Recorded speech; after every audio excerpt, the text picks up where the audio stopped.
Good morning, everyone. First of all, could I remind members to turn off mobile phones? It interferes with the recording equipment, and that also applies to those who have joined us in the public gallery. Just a matter of housekeeping. Members are not used with television cameras in this room. This committee room is now televised, and the proceedings are going out by camera as well, so just to warn you of that fact. The committee today will receive 3 briefings in relation to the inquiry into the benefits of cycling to the economy. We'll hear evidence from the following organisations: Connswater Community Greenway, Sustran and Outdoor Recreation Northern Ireland. I have an apology from Brenda Hale and David McNary. And Declan McAleer. Any other apologies? None received, Chair. Okay. Chair's business. Anything in relation to Chair's business will come up in the main parts of the... The one thing is that the committee, as part of the inquiry, visited Mulranny in County Mayo last week, led by the Deputy Chair. So, Sean, do you want to brief or give a very quick update? Yeah, thanks, Chair. It was very successful. The weather was good. And, we went down to see what is known as the Western Greenway. It's 40, I think it's approximately 40 kilometres from Westport in County Mayo to Achill. 2 figures that it's been a very, very successful greenway. 2 figures that stood out for me. There was 200,000 participants last year that came to the greenway, bringing 7+ million into the local economy. And the area was 10 years ago. The hotel was, the bats were flying through it. Today it's one of the most expensive hotels probably to stay in. It's booked out throughout the year. It has been very successful in the local economy, but it's built on the old railway line that ran along the western coast. And whilst the land was sold back by the railway company to the farmers, the people who are overseeing the greenway have got the consent of most of the farmers. There's 100 and something farmers. I didn't think the farmers in Ireland were as agreeable, but no doubt there was a couple of contrary ones along the way, but they have mostly got the agreement of the farmers. It's a community centred scheme, and it's growing from strength to strength. In our meeting, myself and Kieran pedalled 26 kilometres. Oh, was that all? I thought it was 48 or something. I was going to say 40, but somebody probably would say we were lying. But we pedalled 26 kilometres of it, and it's beautiful scenery. So it's very successful in our inquiry, and if it could be replicated in other parts of the island, and particularly here, it'd be very good. And you missed a good. I'm sorry I wasn't there, but obviously for medical reasons I didn't go. I'm not sure that I could have done the 26 kilometres or the 40 kilometres that Kieran says he did. Kieran, you wanted to come in? Yeah, just Chair, to back up. Deputy Chair has said it was a very valuable trip indeed, and well, whilst I'm familiar with the Comber Greenway, and the Comber Greenway is an excellent facility. The scenery was different, was stunning in where we were at because of the sea. Now, we don't have any sea near the Comber Greenway, but it was a very useful exercise. And just as an aside before we go, all of the staff were there, jumped on their bikes, and there was a choice at the start if you could have an ordinary bike or a bike with an electric something on it to help you go along. The majority of us took the ordinary bikes. 1 or 2 took the, not looking at anybody, You wanted to in particular took the electric bikes. Want a name and shame? Motorbike. You have to test all the facilities. Of course you do. But it was a very successful day, and as Sean said, some of us did endure and enjoy the trip, and we look forward to the next one, wherever it may be. Thanks, Chair. Okay. Any other comments, questions in relation to the presentation? certainly a worthwhile visit and will form part of the inquiry. So thank you to those members who took part. Move then to agenda item 3. That's the draft minutes of the meeting of the 8th of May. It's page 6 in your electronic packs. First of all, any issues of accuracy in those minutes? And can I sign them as a true record? All right, okay. I'll sign them a bit later. We move then to correspondence. It's page 10 of your electronic packs. And there's a number of pieces of correspondence also, I think, in your table papers. There's some correspondence as well. So I'm going to ask the clerk to take you through those. Thanks, Chair. Item 1 is correspondence from the Committee for Education regarding seat belts in school buses. Item 2 is correspondence from the Department regarding committee queries on road closures and diversions. Item 3 is correspondence from the Department regarding the new road link between the A2 Warrenpoint Road and A1 Belfast-Dublin corridor and the Southern Relief Road. In table correspondence, we have some from the Committee for Enterprise, Trade and Investment regarding linear cycling tracks, and there's further correspondence from the same committee regarding a Green Investment Bank event on Tuesday the 10th of June 2014. Okay, members, any questions or queries on the minutes? In relation to then, can we note the items that are for noting? Is that agreed? Agreed.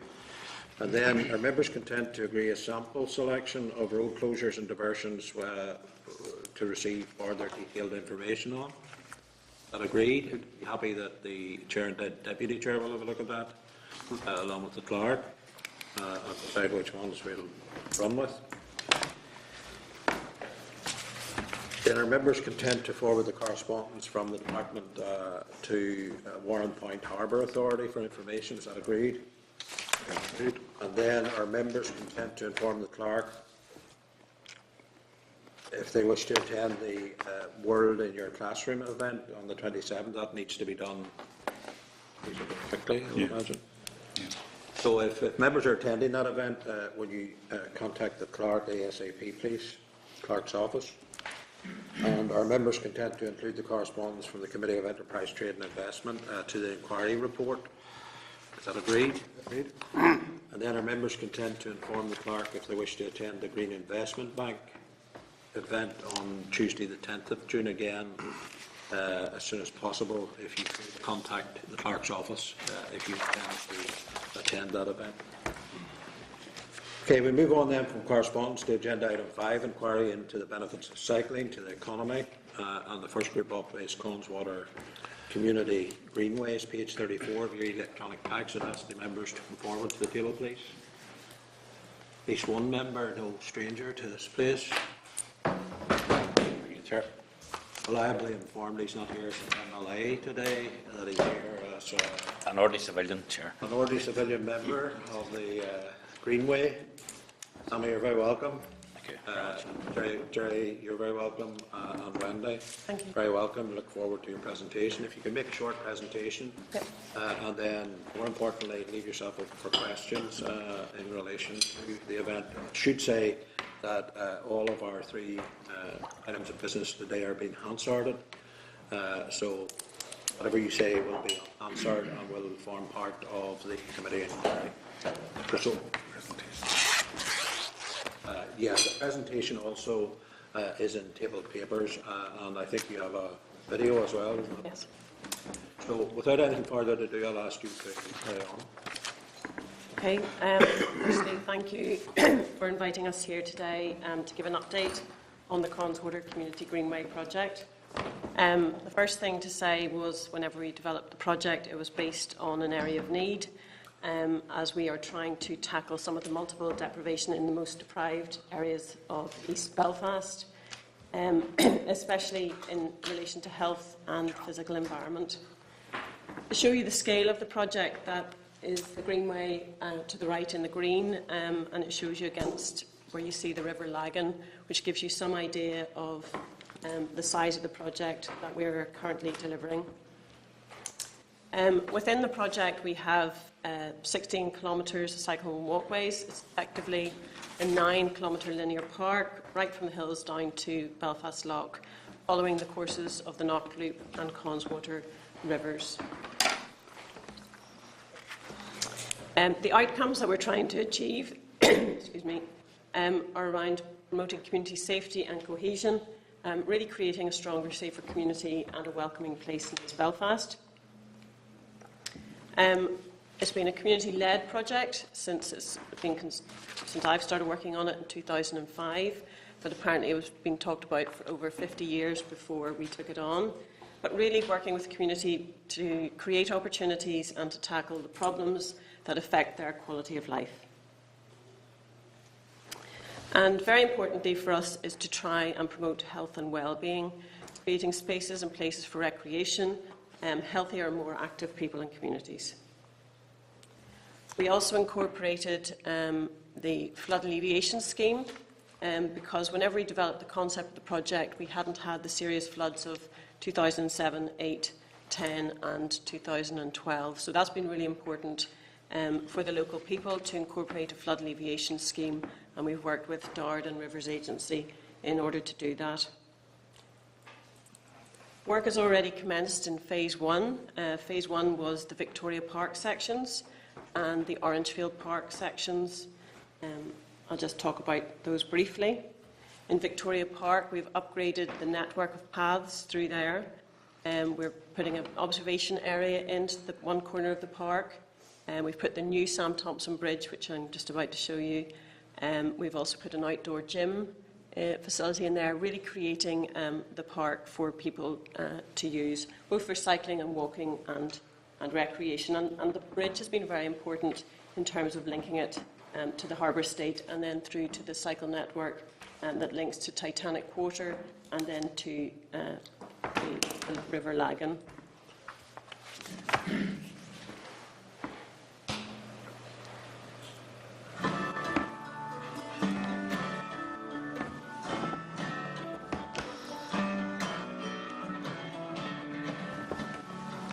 Down to Sector 6, allowing those with public votes in Southwest.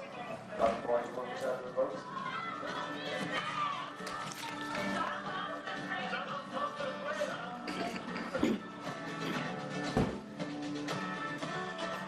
I think it's a great achievement, especially for the local authorities to know about all over Belfast.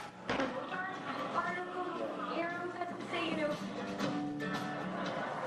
The opening of the Sam Thompson Bridge is part of the Connswater Community Greenway, a landmark 9-kilometre park that will transform East Belfast from the hills to the lawn. Now, James Ellis had agreed to open the bridge today before he took over, but he was delighted that the bridge was to be named the Sam Thompson Bridge.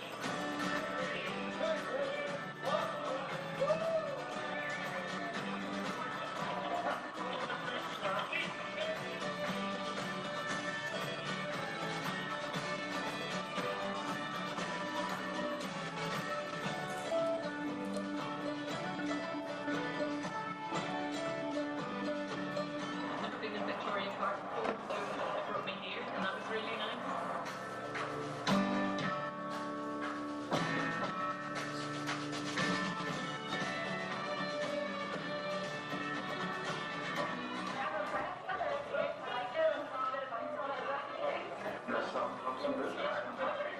Incredibly happy with the results. I think it's a perfect name for the bridge. Sam Thompson represents all that's good about East Belfast. The arts to the regeneration of the community is central to what we're trying to do here.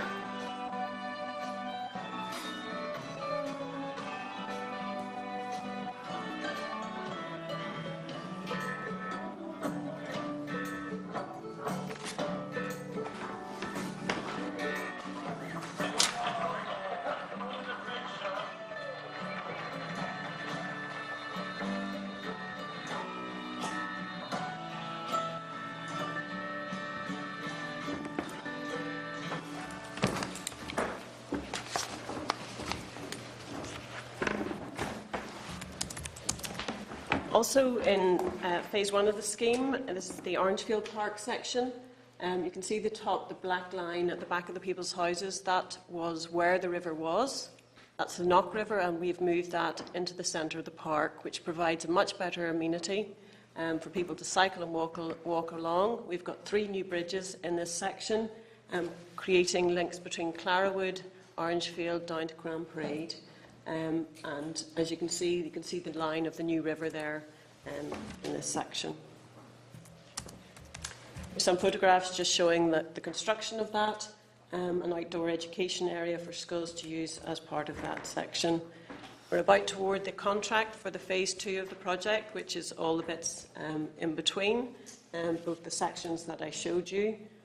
This includes a new civic square at Hollywood Arches, which is the intersection between the Comber Greenway and the Conswater Greenway. We have a new centre going in there, and we're looking to put a cycle cafe adjacent to the civic square. Importantly, in what we're doing, we've worked with Queen's University, and they've developed a park study. They're doing an evaluation of our Greenway. They're spending up to £1 million on the evaluation to look at the impact that the Conswater Community Greenway will have on physical activity and then health. I think the funders are very keen for us to try and demonstrate the health benefits from this greenway, and without Queen's we would have found that very difficult to do so. We're all aware of the problems around physical inactivity, and Queen's have been able to show us that there is quite a lot of physical inactivity amongst the people along the greenway. They've also showed us that if we can get 2% of the people who are currently inactive active along the greenway, that the project more than pays for itself and its management and maintenance over a 40-year period, which we think is fairly significant. So their piece of work is really important, and they've baselined all the communities along the route before we've put the scheme in place. And just before I hand over to Jerry, I suppose for us it's very much about connecting people and places, a community-led regeneration scheme which we think will totally transform this part of the city, and we hope to develop a greenway that many people will come and visit. I know you talked about you've visited many projects yourselves, but we think this has got huge potential for the whole of the city and for Northern Ireland. Over to Jerry. Thanks, Slater. You'll probably hear a lot, members here, about the benefits of cycling over the next day or so. That slide's just setting up what it means to the individual, and the reason you throw it up is that the thinking behind a lot of the actions that Belfast City Council is doing is about health inequalities in the city. And while we're supporting the Conswater Greenway for a number of reasons, including cycling, that is one of the underlying issues, and certainly the park study will help actually bring that further to the fore. And even our whole leisure transformation is based on that health inequality issue. But we think cycling is a fairly cheap and cheerful way to address some of those big issues in the city. On to the next one. Sorry. At the city level, obviously there's all sorts of benefits if we can get more and more people, and this is about building the momentum on this. And if you get to places in Holland, Denmark and so on, you'll really see the difference it makes, and you can tell by the reaction to the Giro that this is the time to really push on and build the whole momentum of cycling. Just to give you some ideas of a couple of things we're doing. We worked with Sustrans, Partnership Board, DRD and the Harbour Commissioners, and we coordinated and delivered the connection into the Titanic link. We are talking to Sustrans and the other councils. It's probably going to be a bends while the dust settles around the local government reform, but about the management of the Comber Greenway, and obviously it's going to cross Conswater, so we need to think that through. Obviously Conswater we've already mentioned, but the big thing for us is trying to connect this across the city. So we are working quite closely with DRD in regard to a new pedestrian stroke cycle bridge across the Lagan at the Gasworks, which makes the Ormeau Park basically a 15-minute walk or a 10-minute cycle from City Hall and creates a new city park. The bigger issue for me then, how do I connect that, or how does DRD or anyone else connect that from once you're in the Ormeau Park, how do you get to, say, Lattice-Stray, connect back into the Conswater Greenway, because at the minute you have to come to the city centre to go back in. So there's another east-west link we could, or east-south link we could do. The one last one I was just going to mention to you to make sure you're aware of is the public bike hire scheme. where we're working with DRD. DRD have provided us with the capital funding to acquire a lot of bikes. We're about to go on site with this. There are going to be 300 hire bikes on 30 different venues around the city centre. Our politicians are very excited about this. I think they do want to expand it to the other parts of the city. We have a sensitivity analysis done in terms of the cost of this.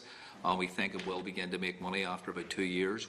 We have some private sector sponsorship, but we're looking at the model in Dublin, where they started in the city centre and they have gone citywide. That's about the start. We think there's a big benefit if we can actually expand this and get support from wherever, and even things like the recently announced urban villages, interconnectivity within those new areas. Cycling would be a big way to help that out. So really that's just a quick run through to tie in with the work we're doing in the Connswater. Okay, is that it? Yep. Thank you very much. Maybe if I could start, just a couple of areas. Could I ask, in relation to, you mentioned in the presentation, you're upgrading a number of crossings, points on the Greenway, and some of those travel across on a regular basis. What is the extent and estimated cost, first of all, of those particular crossings? And also in relation to the department, you mentioned working with DRD in relation to some of these issues. Perhaps you give us a bit of a breakdown in relation to the department and sort of where the funding's coming from in terms of that. And then maybe coupled with that, you could tell us,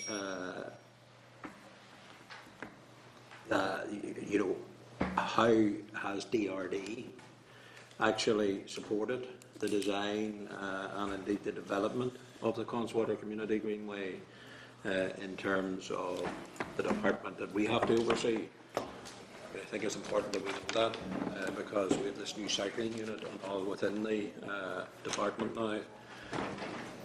So if somebody wants to tackle those first. Okay. In relation to the crossings, I suppose the whole ethos behind the scheme is about connecting people and places, and we have a lot of interfaces with roads along the way, and we're trying to change the priority so that people and pedestrians and cyclists have a safe journey along the Greenway. But we have a major traffic upgrade at the A55 to link to the Craigie Glen, where there's currently no Greenman crossing, to get people safely across there, and it's actually quite dangerous if you've got a bike or a buggy to get across the road. We've got 5 puffin crossings, 4 toucans, 2 pelican crossings and 34 uncontrolled crossings. Plus we're putting in street lights, curbs, pavements along the way. So a lot of investment from our grant-given money, I suppose, is going towards those crossings. So that's the first point. In terms of our partners and funders, we've got the Big Lottery has invested £23.5 million.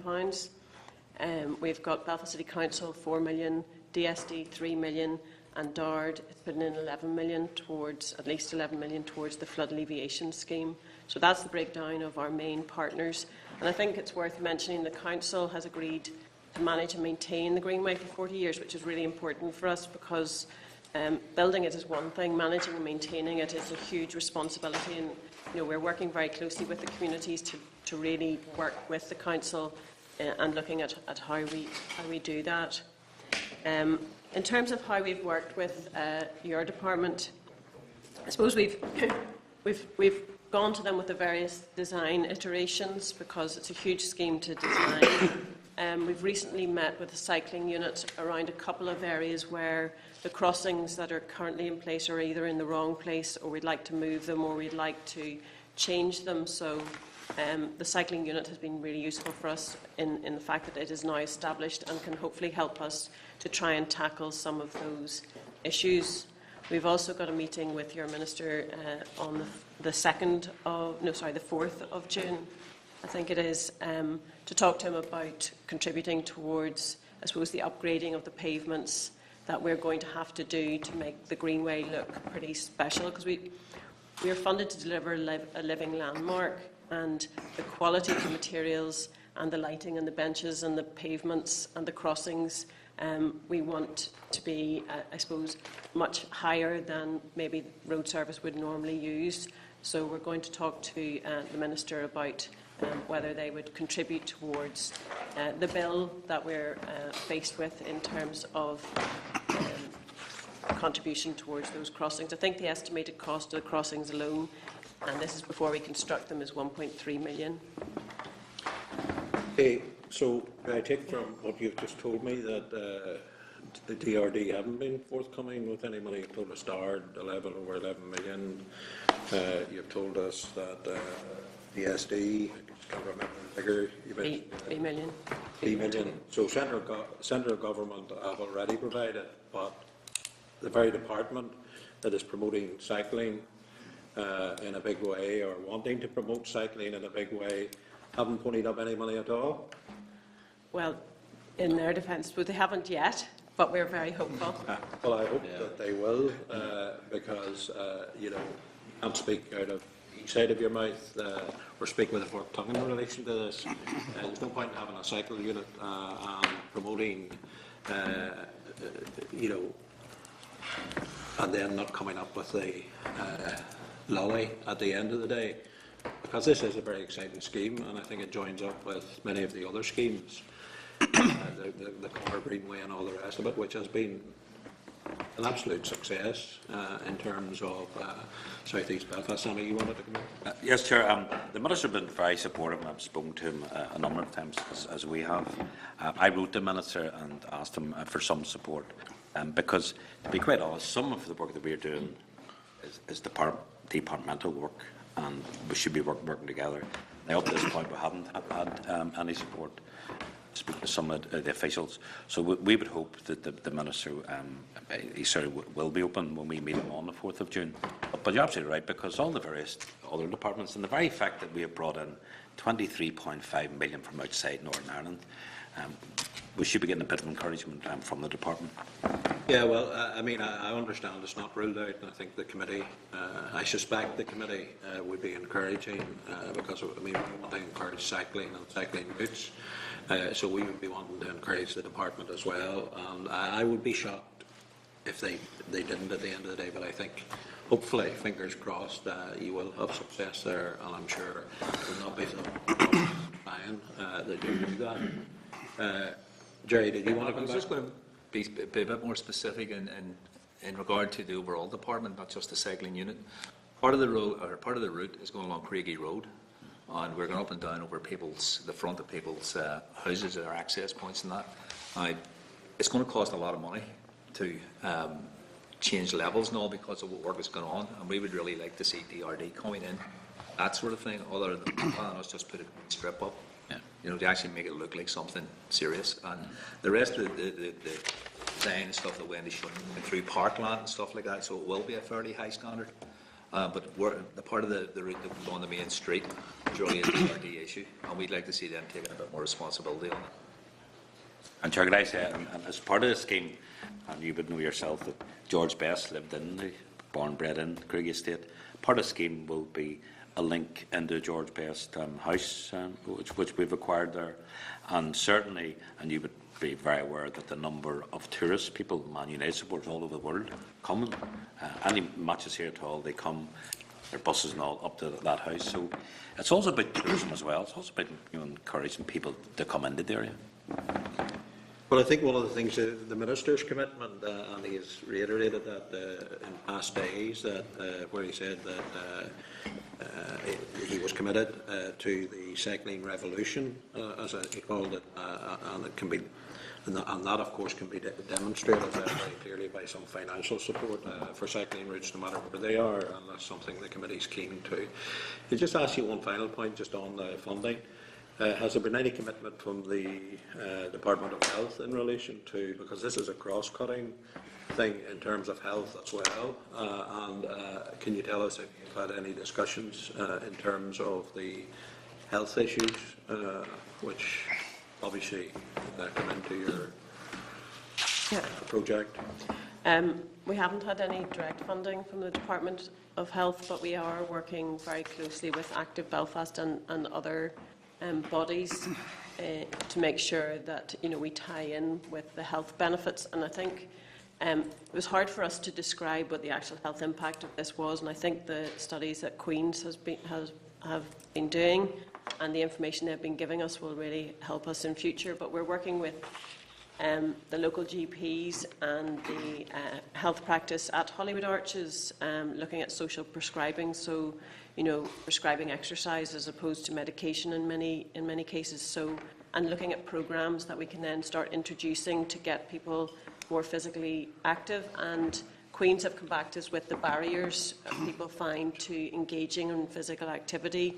So we're working with the Council and with Active Belfast around programming along the Greenway to try and ensure that we can support physical activity, which I think is in everybody's benefit. So maybe with the programming we can look at getting some additional funding from the Department of Health for that. Yes. Chairman, just to be aware that the park study that Wendy mentioned there, that Queen's are undertaking, I think they drew down £1 million to do that in research grants.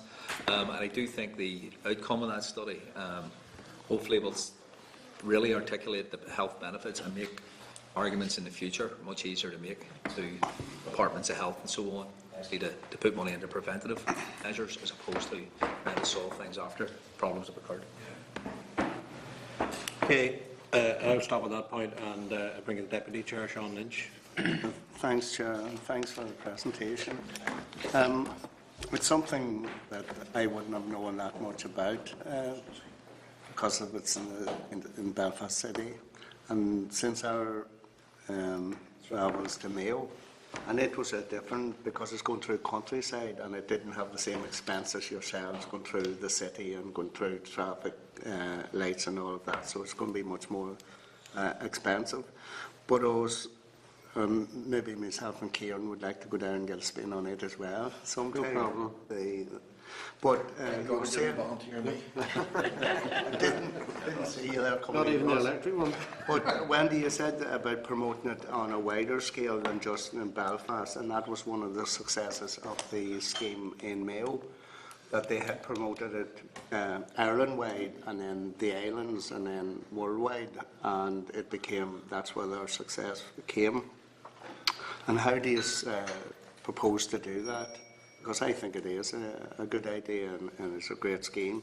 And the other thing is, I know that the one in Mayo is mostly leisure tourism, because it's not bringing anyone to walk. You can see that down along the coast, it's bringing nobody to walk. So does yours have a mixture of people, leisure tourism, and possibly bringing people to walk or to school, and therefore tying in with the education department? Very much so, and thank you for your questions. We have 6 tourism and heritage trails along the way, 3 of which we've already developed, George Best, C.S. Lewis, and one that we're currently working on, plus a general one around East Belfast. Tourism is really important for us in East of the City, and I think we've got a very strong product based on the people and what they've been able to achieve from this part of the city. So at the Civic Square, we think that is a really important place for us to start, I suppose, encouraging visitors and tourists too. And we're putting a new centre, we have funding for a new centre on the edge of the square, which will facilitate visitors and tourists and the story. But also through the product, then we can start promoting externally and getting people to come and visit. It's kind of important they've got a place to start their trails and tours from. So the centre will be built by next summer, and the Civic Square should be finished by late next year. So that's really good for us, and we're developing that product. But we've got 20, it was 26, I think it's now 25 schools and colleges linked by the route, which is huge. And I think you saw in the video there, the schools are already making use of the areas that we've developed. We worked with Field Study Centre around the moving of the Knock River, and we've turned that into an educational project that Key Stages 1, 2, 3, 4 and 5 can use as a live project. So instead of studying flooding in Tewkesbury, which is what's on the current curriculum, they can actually use the moving of the Knock River the green solution, the sustainable solution to flooding, using a local project on their doorstep. So education is very important for us, and we have 2 education areas already established under Phase 1, both in Orangefield Park and at Victoria Park, where schools groups can start and stop their tour from. Also, we've built an eco-trail into Victoria Park, and so kids can use that for orienteering. As many uses as possible, as many people using the Greenway for different reasons, makes the project much more sustainable for us. So we are investing heavily in terms of the tourism product and the educational benefits, which we think are really important for both the project but also for this part of the city. Okay, very good, thanks. Sammy wanted to come in. Sam. I just come in at that point, Sean. I was delighted that you and Kieran out in your 26 kilometres. I took up cycling myself about 18 months ago through trauma within my family and other situations, and blood pressure was sky high, dangerous level. My blood pressure is now down to normal. So it was purely by wanting to do something about my own health that I got involved. So I would be out cycling, quite a bit. And it's interesting. I think part of this inquiry must be about changing people's perception and raising awareness about education. Dare I say, particularly among us as MLAs. And I'll give you an example. On Monday, I was with one of my constituents who was based in around D Street area, looking to get his young daughter into school. He talked about going over to South Belfast and the difficulties getting across in the car. I was saying, did you ever think getting your daughter a bike? Because where you live, Newcastle Street, you can get on to the Greenway, which is go to the school 2 miles away. You cut across 2 crossings and that's it. So, a couple of years ago, I've never thought along those terms. So we need to start rethinking this whole thing. Secondly, I was out this morning down at the Sam Thompson Bridge. That has opened up, a new world to many people. As you say about people who walk down there. I was down this morning 6:30, and I met people who were walking in the park, getting across to Shorts, Bombardier. Some of them were obviously workers in the shipyard, those contractors. People who would have, had to get a taxi. I met a woman a few weeks ago, 6:45 in the morning. And I had stopped and I said to her, you going to work? She said, yes. I used to get a taxi every morning. Now I can actually work to it. So it's also about opening up the whole aspect of these greenways, these cycling tracks as well. But it's about cyclists, it's about walkers, but it's also a great opportunity for tourism. Finally, I just want to finish off with this. A few weeks ago, my wife had suggested I go somewhere for my birthday for a long weekend. I decided to go to Utrecht in Holland, in the Netherlands. I know the committee may be looking at that. No. Yes. But John, I would say to you, go to Utrecht. One of the best experiences of my life. Seeing mothers on a bicycle with 3 children, 1 in the front, 2 in the back. Seeing a woman who's obviously elderly, looking after her kids, like one of those wee ice cream boxes on a bike, 3 wee children in it. She was absolutely looking after the children. So for me, cycling has revolutioned. I know you talked, Chair, about revolutioned my life. My biggest regret, I wish I had cycled many years ago, to be quite honest. I agree with you, and I've started recently myself, Sammy, to see the roads. Yeah. That's the danger, and it's about safety, and down where I am, it's the roads.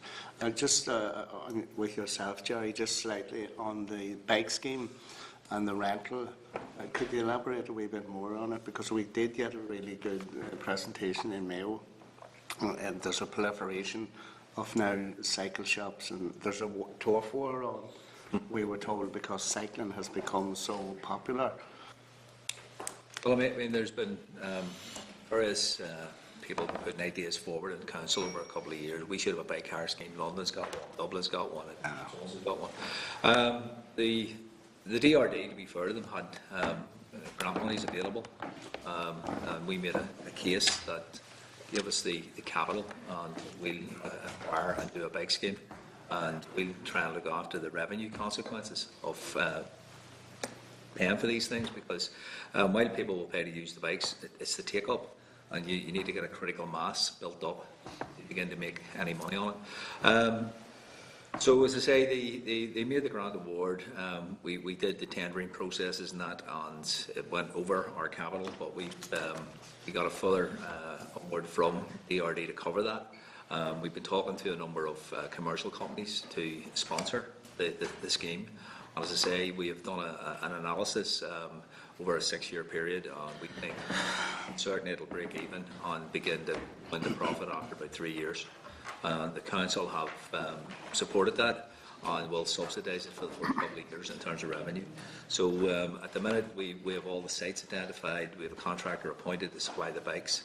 Of the 30 sites in the city centre, about 28 of them are either in council ownership or about to come into council ownership with the reform of government, 2 in private ownership, and I'm involved in negotiations to acquire those over the next couple of months. Thank you, Chair. Cathal O'Halloran. Thanks, Chair. Thanks, folks, for the presentation there. Like others, after a period of about 20 years, I purchased the bike about a month ago. Now, I'll admit it is fairly low mileage to date, but the mileage... As new? Well, not quite, Sammy, but the mileage it has done actually has confirmed to me, you know, that cycling, certainly from when I was younger, has changed dramatically, and you do take your life in your hands when you go, particularly on rural roads. And so the views, and I was down at a conference which led to the Mulranny visit there about a month previous to that, and it was examining cycle routes and the establishment of those right across Europe, and it was very much an eye-opener. Myself and Sean were at a cycle conference last year in Derry, which again too was very much an eye-opener. So the examples of the Conswater and Cumber greenways, and I know my colleague Dahi Mackay is there. You were there at 6:30. He normally was there about 5 o'clock in the morning, like whatever he's going around, and that's what he does. And I think it would be a good move for the committee maybe to go and do a practical visit just to see what is best practice here, because we obviously want to roll this out elsewhere, not just in Belfast but right across everywhere. So I suppose the only concern there that I had is I think within your presentation you mentioned a sort of a payback time or an economic sort of lifespan of some 40 years. That seemed quite long. Do you want to just maybe tell me a bit more about that? Yeah, well, I suppose for us to secure the funding from the big lottery, it was 23.5 million pounds. We had to get a commitment from the council to manage and maintain it for 40 years. So that's the figure that we have worked with, and that's the figure that Queen's has looked at in terms of payback. Obviously, if you've got 5% of the people active, then you would recover those costs, the inactive people active, a lot quicker. But that does not look at other investment that's going to come into the area, and obviously the economic returns are something else. But that's just about getting people active and the return from doing that over a 40-year period. So that's just one quote, but they've got many other figures within their study, which hopefully we'll start being able to publish in the next few months, some of those. I take it you're including that. You mentioned a cycle cafe and I suppose cycle hire and all the rest of that type of thing. That's not included in that figure at all. That was just looking at physical inactivity. Okay. Thank you, Chair. John Dallin. Sorry, Jerry. Just to add to that answer, it's not all about payback, but you understand the situation. The lottery required a backstop of a council to look after this. There'll be 6 parks along that greenway. We'll be maintaining it anyway. It's not necessarily as bad as what you might think. Yeah. And plus things like the tidal surge that we experienced in January through the project and resolving the flood threat, for example, causes a huge saving. And some of the properties that you saw along Orangefield were previously uninsurable because of the flooding, the recent flooding in the last decade. So those properties are now protected, and those people can now get insurance. So there's lots of monetary returns, and I think through the study we'll be able to bring those out. Okay. John Dallin. Chairperson, Sammy, I've heard you in the Assembly talk with great passion about C.S. Lewis, and I'm sure he would be extremely happy with this project and what's happening. And I have memories of an uncle who was a Hibernian. He used to speak about sneaking up to East Belfast on a Saturday morning to buy musical instruments for their big band. Clearly, you're getting beyond that stereotyping. And I just want to ask, how important is that in breaking down images of the past and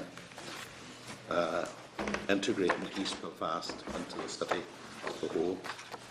A very good question, John. In fact, the assessors from the lottery, when they came over to look at our bid, one of the major questions was, East Belfast is predominantly Protestant in that sense. So how do we make this accessible, not just East Belfast, but other parts of Belfast as well? And one of the things we did right from day one was engage the whole community. I think the reason why that sorry that Jerry's here, that we beat Belfast City Council and Titanic Quarter and we won the bid was because we had community involvement. The assessors, when they came out, we had a lunch in Short Strand with a whole range of others. So we've built up a cross-community network there. So people from right across East Belfast, but beyond as well, because it's important that these assets need to be accessible to all communities as such.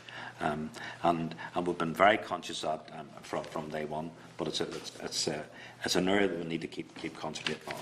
Well, certainly, Chairperson, that's something that captured my imagination, reaching out. Wendy, you did very honestly say that in the beginning, maintenance, upkeep and all that's important, because I think all of us know of good projects that were inspired by good people at a particular time. But then comes another generation and no identified source of. Is that an issue that needs support on and needs to be addressed? Well, I mean, the way this works, the council has acquired all the land, so yes, in effect we own it when it's finished, and we've given an undertaking to do maintenance management for 40 years. We're not turning it into the old style. The council will manage the park, open and close the gates. We work very closely with the community. We created a Connswater Community Trust, who will actually do a lot of the management, the animation of it. But the council is committed to cutting the grass, picking the litter, and keeping the lights working, and resurfacing roads, etc. And we have adjusted our parks budgets to reflect that. Mm-hmm. Well, I suppose just to add to that, I mean, we're looking at the Comber Greenway as well, because we've got a whole huge following of volunteers, as does the Comber Greenway. And rather than having Comber Greenway and Connswater Greenway volunteers for events or trails or animation, or you saw quite a few of them at the Sam Thompson Bridge opening, you know, we want a coordinated response so local people can get involved in helping us manage and maintain and have some local ownership of the facility, which is there really for everybody to enjoy. And we've also got youth groups, community gardens already established, and eco schools using it as a practical way of learning and teaching and getting involved. So all those layers are important, and I think by maximising the social, economic and environmental benefits, then we really create something that is special and sustainable for the future. I suppose it's like rebuilding civic society again, getting people interested rather than, and the council just as the backstop for the hard end stuff. Well, certainly, Chairperson, I'm inspired by the amount of community effort that's involved in that, and I have no doubt that the whole city of Belfast, everybody rises on the tide. So this project is critical part of that jigsaw. I support it fully. Chair, could I say, just come back to John's point, because we've been successful to date, we're not there yet, we haven't finished, John, but other groups from across Belfast, particularly West Belfast, Natural, Hinterland there, they can link in, but also we want to link in with North Belfast, and in fact to this new bridge over the gasworks will link us into. And more bridges. Bringing Belfast people together. More bridges, the better. More bridges. Could I just clarify a point with you that came up, Jerry, in terms of the 40 years and the maintenance? I think earlier in your presentation you mentioned ongoing discussions with the other councils, which obviously will be Ards, North Down, Castlereagh, Lisburn, etc., and it is important to maintain a high quality on the Comber Greenway leading into the whole thing. What stage are those discussions at? Well, there were a few earlier discussions with Sustrans and with DRD about the future of the Comber Greenway on the other councils. It's very much at a political level, but I think it sort of went into abeyance a bit because of the changeover of councils. Our main concern specifically was regards to the place called Walkway in East Belfast, and they were wanting to use parts of the Greenway for football pitches and stuff like that. So we were involved at that level. But it has, and the management came up out of those conversations, but it has just stalled at present. And I think really people are waiting to see who's who in the new councils to start that up again.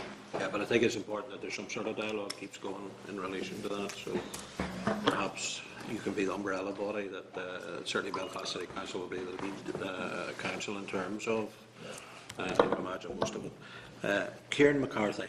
Thanks, Chair. Thanks very much for your presentation, and congratulations as to where you're at the moment. Sammy says you're not finished yet, and I've no doubt that there's a lot of work to be done yet. But Jerry, you mentioned there the council has acquired all the land, and I think somebody else said about crossing over people's driveway. Yeah. Is that no problem there? I mean, No, but just to clarify, we have acquired as much land as we can acquire. Where we can't acquire land or we don't want to acquire land, we can use the public path creation order, which gives us a right of way, and we've done that on a number of points. The point about the People's Drive I'm talking about is the pathway and the greenway itself going through the parkland and so on, and we put new trails and all in, and we're in control of all that. There is a strip on the Craigie Road, which is actually on the footpath, and really we can get the right of way along that, but as entrances into people's houses are all there, so we don't want to get into a big civil engineering job there and have road service come in and make us change standards, but we think that they could come in, and that's where the DRD question with the minister's going to help into. right, okay, because again, going back to our visit to Mulroney, it was amazing to find that they eventually got the consent of all the landowners, and we did, run over the place, and we seen where the different gates were, and for the get agreement was fantastic, so I hope that applies here in this case. But in relation to again Mulroney, we had the hotel, for instance, was on the track. It had been the hotel when the railway was going. And it had been lying derelict for 10 years or something, and suddenly, because of the Greenway, it's a flourishing establishment. It's fantastic. Is there anything like that that you can see in your work? And it's bringing people in to use the Greenway and all the rest of it, and creating the business through the cycle provision, etc., etc. Well, I suppose an example even is the Park Avenue hosted the Sky cycling team as part of the Giro, and a lot of the people who were staying there as part of the Giro were down using the Victoria Park section of the Greenway and have been over the Sam Thompson Bridge and linked into Belfast that way. We've also had contact from a number of investors who want to move into the Civic Square area because they know that's going to be the intersection of the two greenways, and they see the potential, I suppose, for a real sustainable eco-hub there. So we think there are a lot of development opportunities that will come, but also it will hopefully sustain some of the businesses that maybe currently are struggling along the route. I think people have done quite well out of it, even just during the construction period. But I think they're looking for, investment definitely on the back of this. Yeah, and that was another question, private investment. And just finally, Chair, whenever you're doing the ordering the bicycles, do make sure you order a percentage with an electric mechanism, because there will be one or two customers that will need a wee bit extra push. Do you know what I mean? So there you go. Thanks very much, and well done, and keep up the good work. I've ordered cardiac machines. Ross Hussey. Well, Chair, firstly, I apologise to you and to our guests for being late. Technology wasn't working for me, and I had to get reconnected. Anyone that believes that I cycled the 26 kilometres, I have to remove that myth immediately. In fact, the photograph that shows me with a bicycle, it was a stuntman. I wasn't able to do it. But I have to say, firstly, looking at what we saw in County Mayo, Greenway, you automatically assume rural. Back to this perception. And I have to say, looking at what I see here, you're very fortunate that you have an environment that can be adapted. Although it's city, you also have all the little bits and pieces that make it that little bit more. And I want to ask a bit more about how you got the community involved in this, because clearly in Mayo, they all bought in. We had farmers buying in. Now, going along the track in Mayo, you will find sheep and lambs. I don't think you'll have that problem here. How would you say you got the community bought in here? Well, we've been working on it since 2005, and I suppose construction has only really got off the ground in the last year. So we've had a stakeholder forum, community engagement officer, community activity grants, and we've worked with schools and groups throughout that period.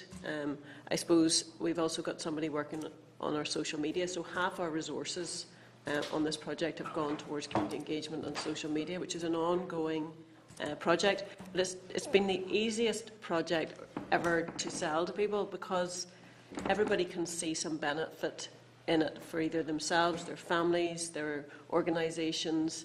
There have been very, very little negative reaction, or very little negative reaction to any of what we're doing here, because people see it as an investment in the future, a legacy for their families and for their children. And it's an area that some of the river and some of the parks are in poor repair, and some of the pavements, roads, or whatever. So we would turn down an investment of £43 million in their local environment. Everybody just sees it as an opportunity and can't wait for it to actually reach their particular community. So by investing heavily and by having different activities and programmes throughout the last nearly 10 years has been a way that we've kept people engaged throughout. You actually have thrown out the line and caught them and kept them involved for so long as a credit. I mean, there's no doubt you see people getting fed up after a year. Absolutely. In the second year, they would certainly fall off. But here, you seem to have a die-in. Can I just come in there, Ross? Very good question. One of the things we've done was about the community engagement in the early days, and that certainly helped when we got the 23.5 million from the big lottery. But since that, we would have the stakeholder forums, as Wendy would say, but we would have them in Shore Strand, we would have them in the Craigie Estate, we would have them on the New Narge Road. And you tend to get people coming in because they want to know what's happening as well. So it's also a good way of keeping them on board, but also of keeping them informed, but also, just probably more important, to get their views, to listen to their views. You know, how can we change? And we have adopted and changed as we went along. Prior to my accident, believe it or not, I would have walked about 12 miles a day, and I thoroughly enjoyed it. And I come from Moma, so it's not that, it's not a city environment. But you clearly have here, if you can get people encouraging children to cycle to school, as you said, 2 miles, and you're still in a city environment and they're able to do it, that's positive, without a doubt. What is the size of this site altogether, roughly? I think it's, in terms of, length, it's 9 kilometres in terms of a linear park, but 16 kilometres of cycle and walkways throughout. So I think 124 hectares of green and open space or something like that. I'm not very good at hectares. 26 either new or improved bridges or main crossings. So it is a huge green lung through this part of the city. We've seen how the River Lagan has regenerated the city centre and made such an impact there. And we've got 3 rivers, which not many people know there are 3 rivers, different rivers in East Belfast, part of the Connswater system. So it is huge. You are using the rivers as well as part of this? Absolutely. It follows the route. The Greenway has been built around the 3 rivers and paths on both sides where possible.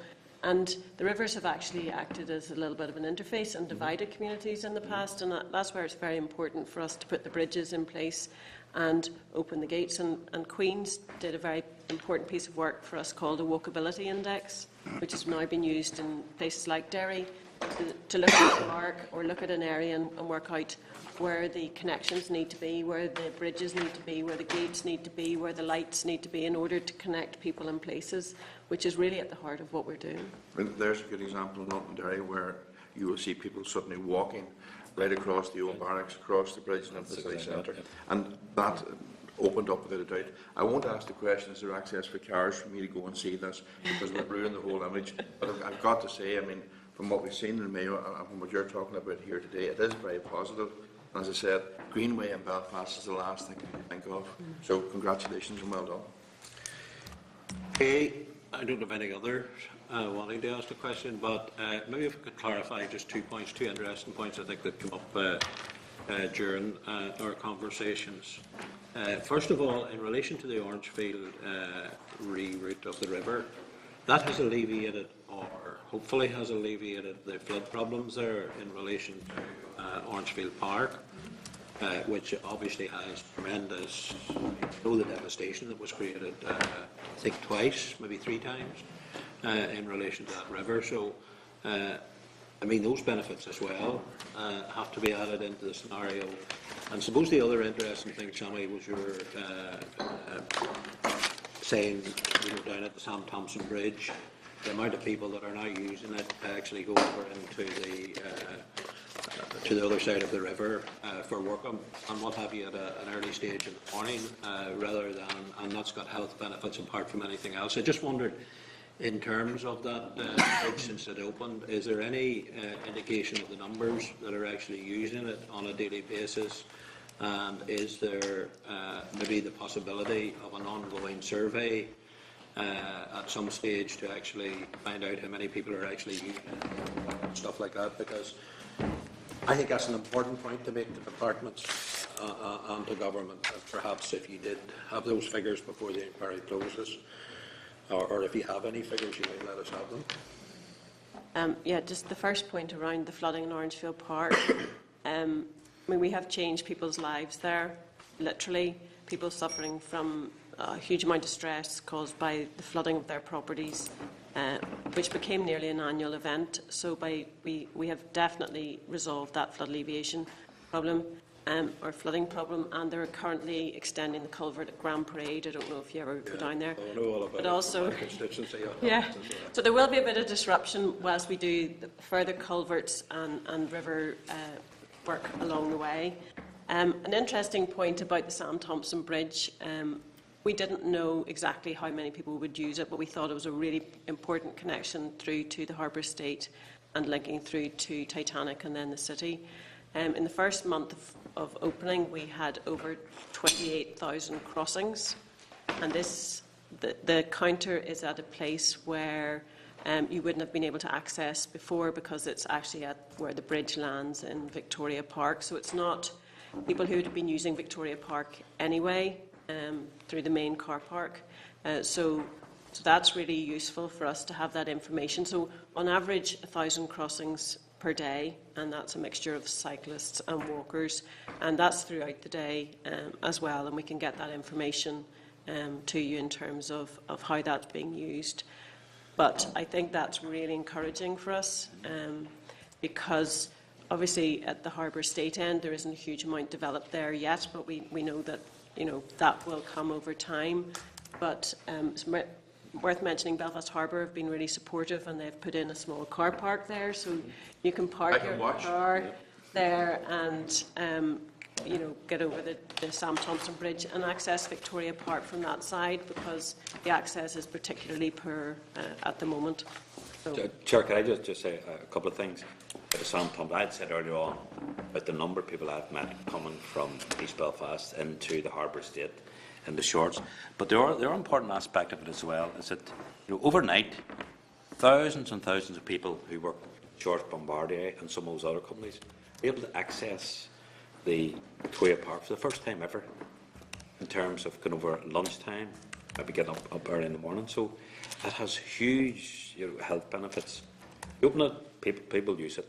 Secondly, I mentioned earlier on when I was cycling down the airport road this morning, and I want to finish with this point, I cycle on the footpath. It must be 10 feet wide. And the reason why, it's a scary place. Even at 6:30 in the morning, the number of cars and articulated lorries, nobody on the footpath. And the reason why I say that is this, and I've spoken to Roy there from the Belfast Harbour Commissioners. They've been very helpful, and they're looking to redesign that area. It doesn't take all that much money to implement measures that will provide access, confidence for cyclists, but also the security as well. And if you think of the, I remember writing to the Minister about the D Street bridge just at the roundabout there. Now, that's a horrendous place. I'm sure when you're driving past it, we're looking to do something there. It takes very little to make that accessible for cyclists. In fact, the week after I wrote to the Minister, I actually fell off at that roundabout there. Wasn't too bad. Strengthened my case.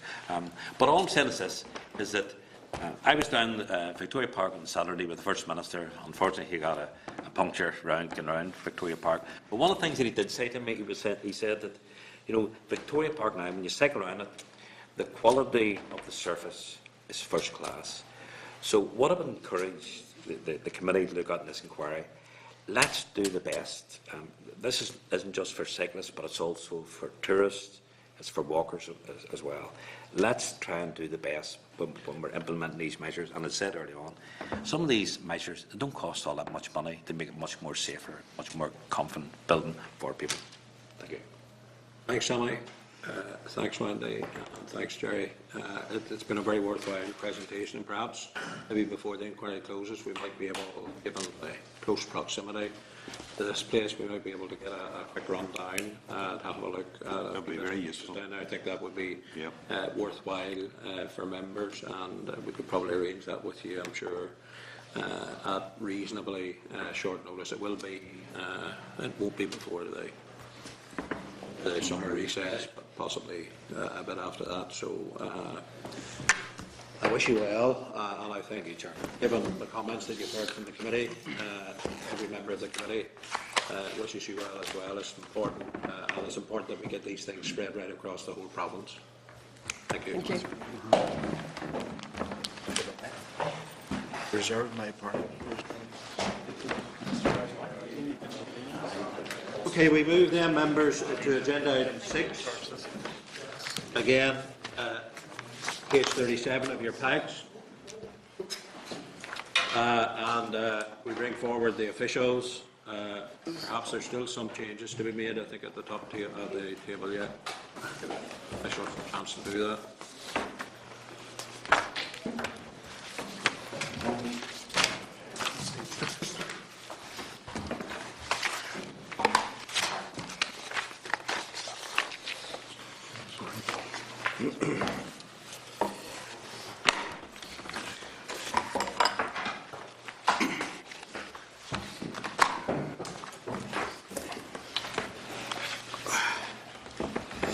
Okay, it's agenda item 6, presentation from Sustrand. I welcome Gordon Clark, the National Director of Sustrand, then Stephen Patterson, the Deputy Director, and Andy Coke, the Head of Research and Monitoring Unit of Sustrand. You're all very welcome. Some of you are strangers to the committee. I ask you to make a short presentation and then leave yourself open for questions. And perhaps whenever it comes to questions, one person can answer the questions as opposed to 3 people answering, because we have certainly another briefing to come immediately after your briefing as part of this inquiry. So over to you. Okay, thank you very much, Chairperson, for the welcome. Just listening to the previous presentation, when I was a student in 1970, my project was the Connswater Linear Park, and it's great to see it actually happening after all those years. So it really is exciting, and it fits into what we're saying. We have sent you a very comprehensive, I think, report. There's an awful lot of information in it, and we don't think, in 10 minutes we're going to be able to summarise that. What we'd like to do is probably focus on where we are on terms of cycling and the economy, say a little bit about the potential, and maybe focus in on 1 or 2 aspects of our suggestions going forward. So it's a sort of edited version of the report, and I'm sure there will be other questions in due course. I would say that while it's cycling, I think, as you heard in the previous submission, walking and public transport play a part in all that we say. So while we're talking about cycling, walking and public transport are part of that. So I'm going to ask Dr.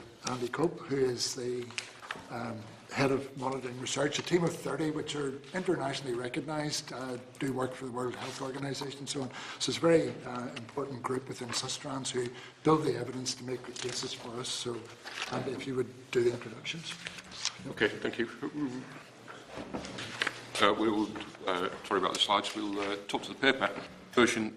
So the present value of the cycling to the economy, we simply don't know what the value is in Northern Ireland. The best estimate that we can make is based on the London School of Economics study that that came up with a figure for 2.9 billion across the whole of the UK, and on a pro rata or per capita basis, that equates to about 87 million in Northern Ireland, which we suspect may be an underestimate for reasons that we'll come on to. But then you think about the benefits. We've got a set of direct benefits, the fairly obvious stuff, retail impacts, many of which we've got some examples listed in the report. We've got many more examples. It's an emerging area. There's lots of better examples, more interesting examples from elsewhere in Europe.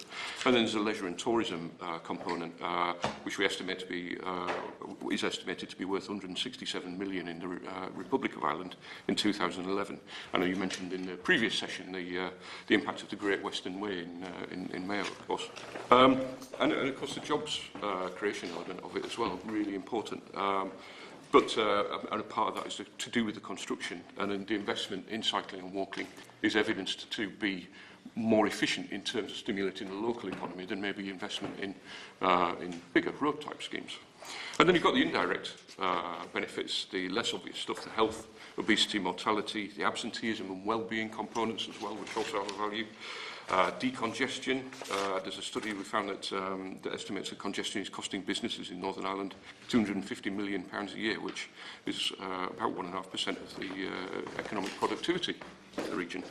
And then, of course, the carbon emissions as well. And I know that you've got 4 air quality management areas in Belfast, and the possibility of carbon emissions fines from the European Union as well. Moving on to the next slide, investing in cycling value for money. We've got an example from the Comber Greenway, the link to the Titanic Quarter. I think the figures speak for themselves. The most striking figure in there, for those of you that are familiar with benefit to cost ratios, is that we've got a ratio of 32.5 to 1, which is close to unprecedented in transport terms. It is an exception rather than a rule. It's part of the Connect 2 cohort scheme, which overall the programme has got a benefit to cost ratio of 6.3 to 1. But the fact is, it's a relatively low-cost investment, exactly the type of scenario that we were talking about in the previous session, with you know, a relatively low-cost but high-impact deliverable there. Moving on to the next slide, the potential. There's just a very simple modelling exercise here, a very simple form of expression. So 2/3 of trips are less than 5 miles, and 1% of those are currently made by bicycle. If we could treble the amount of cycling in Belfast alone, you would end up with something like 5,000 new cyclists, each worth around about £600 per head, based on a study by SQW for Cycling England, which amounts to about £3 million worth of additional benefit. And we've got other examples from elsewhere in the UK about favourable benefit to cost ratios. And then another slide on the potential, just talking a little bit about the tourism. Again, I mentioned the Irish economy figure earlier on. The spending by cycle tourists, very considerable amounts of money, possibly higher than golf and horse riding and angling, those kind of things. And we've got numerous examples. The most striking of which, for me, is that the value of cycle tourism in Scotland is estimated to be possibly upwards of £600 million a year. So some very large figures that we're talking about there, potentially. And I'm going to hand over to Gordon. The next slide, a vision for the future. Andy's highlighted the fact that cycling does deliver and is delivering substantial economic benefit, but actually the potential in urban areas and in rural areas is really finite. I mean, it's just incredible what can be delivered. So what we felt that the committee should consider going forward is a vision for cycling within the province, both in urban areas and in rural areas. But it touches on all aspects of the government objectives. It's to do with improved health and quality of life for all. It will deliver a stronger economy. Andy's already indicated some of those potential opportunities. It significantly enhances the environment. So we need a vision, a collective vision that everyone can sign up to. And it's not just cycling, it's the whole community signs up to it, because as we heard in the Connswater there, it is a community engagement. It's not just cyclists that need to be involved. So it needs to be owned by health people, tourism, voluntary sector, and certainly all parties. And it's a long-term commitment. We need a vision that isn't just for the next 5 years, it's probably for the next 30 years. And it would embrace good transport, good public space, and a general safe and quality environment. So we need a shared vision. In terms of 2020 and our vision for that, we've set out some suggested targets for programme for government. Increasing commuting cycling to 10% by 2020 and in Belfast and in Derry, Londonderry 5%, sorry, and 3% locally. There's quite an imbalance in the age group cycling and the differential between male and female. There's inequalities there, and those need to be addressed. Obviously, the starting point for all of our work is schools, and so we would like to see 50% of primary school pupils and 25% of post-primary pupils cycling and walking to school. And for them, we would also like to see 75% of them getting on-road cycle training, and that's an ongoing issue with the Department of Environment. They're reviewing that at the moment, but on-road cycle training is a key element of developing cycling. At the moment, it's very much playground-based, and it needs to be out in the real world and giving people the experience. And feedback from Bikeability, which that's what the on-road cycle training initiative is called, it demonstrates great confidence from parents and children in that initiative. And also doubling the economic benefits. Andy has alluded to what they are. We don't actually have a proper baseline at the moment. So one of the things we need to do is actually try and quantify exactly what the baseline is at the moment and then set targets against it. We've extrapolated figures, but we need to have a baseline to work from. And obviously we're going to suggest commitment to expenditure to deliver this. And I'll come to that in a minute. So moving on to how do we achieve the vision? We've got a slide there called Joined Up Actions. And what we're saying in that is that you need to provide infrastructure, but infrastructure alone is not enough.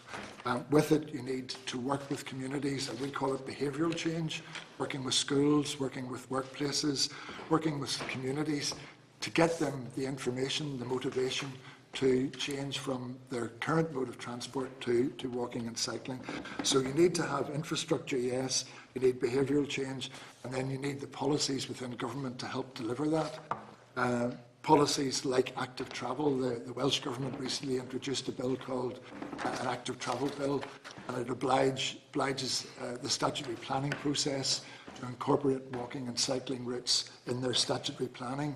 And we're at a timely point to do that at the moment with the reorganisation of local government and new planning coming in. As well as that, you need marketing and monitoring. I heard saying about feedback from communities there.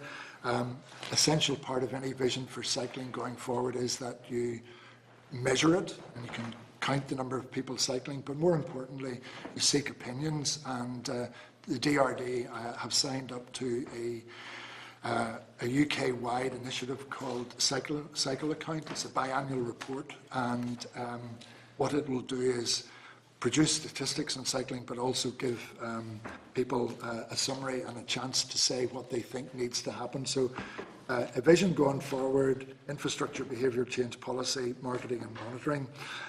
We also, in our report, talk about, we asked for an action plan, we've given you that. And one of the two key issues of that are delivery. Who will lead cycling going forward? We're suggesting that the DRD is the lead department, but it will require and gives the opportunity for every other department to contribute to that, because cycling, when you think about it, deals with health, it deals with education, deals with arts, culture and leisure, and so there is need for a coordinated approach from within government to help deliver that and maximise the benefits. And obviously funding, we've indicated the sorts of level of funding that are required. Just going on then, to give you an indication, we looked across the UK at what other cities were putting into developing cycling, and we have some figures for that. We're suggesting here a figure, and this is a money solely directed towards the development of cycling, of 10 million in urban areas and 2.6 million in rural areas. And that comes from looking at figures for Edinburgh and London and different cities across the UK. And of course, other projects as they develop, if a road project develops, then there should be associated expenditure that relates to cycling with that. And obviously, new development planning gain is another opportunity to get investment in cycling. Moving on to communities, and this for us is the building block of cycling in the future, particularly focused on school children. We've got to get them motivated, we've got to get them cycling, and at the moment the school active travel programme, which DRD co-funds with the Public Health Agency, is delivering motivational work in 60 schools and 180 over the next 3 years. We would like to see that programme develop. That's really important work. But equally with that, going back to my 3 elements together, we need infrastructure. So we need to be investing in the infrastructure around schools and within schools, and there's ongoing discussions about that. Department of Education providing cycle parking within schools, and DRD supporting the infrastructure, the safe routes to schools that parents require to give them the confidence to get children cycling to school. So the behavioural change, the school active travel programme, the infrastructure that goes with it, and on-road cycle training, which is the policy element of it. So all of those things need to happen. And when they do, they start delivering significantly in terms of the economy. You take the school run off the road and you start decongesting the roads.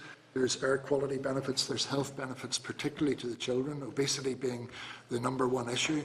If we get them active, we're beginning to deal with that problem before it becomes a serious issue for the health service. So developing communities is crucial to the future of cycling and the development of the economic benefits that go with it. It also, at another level, brings in social enterprise, and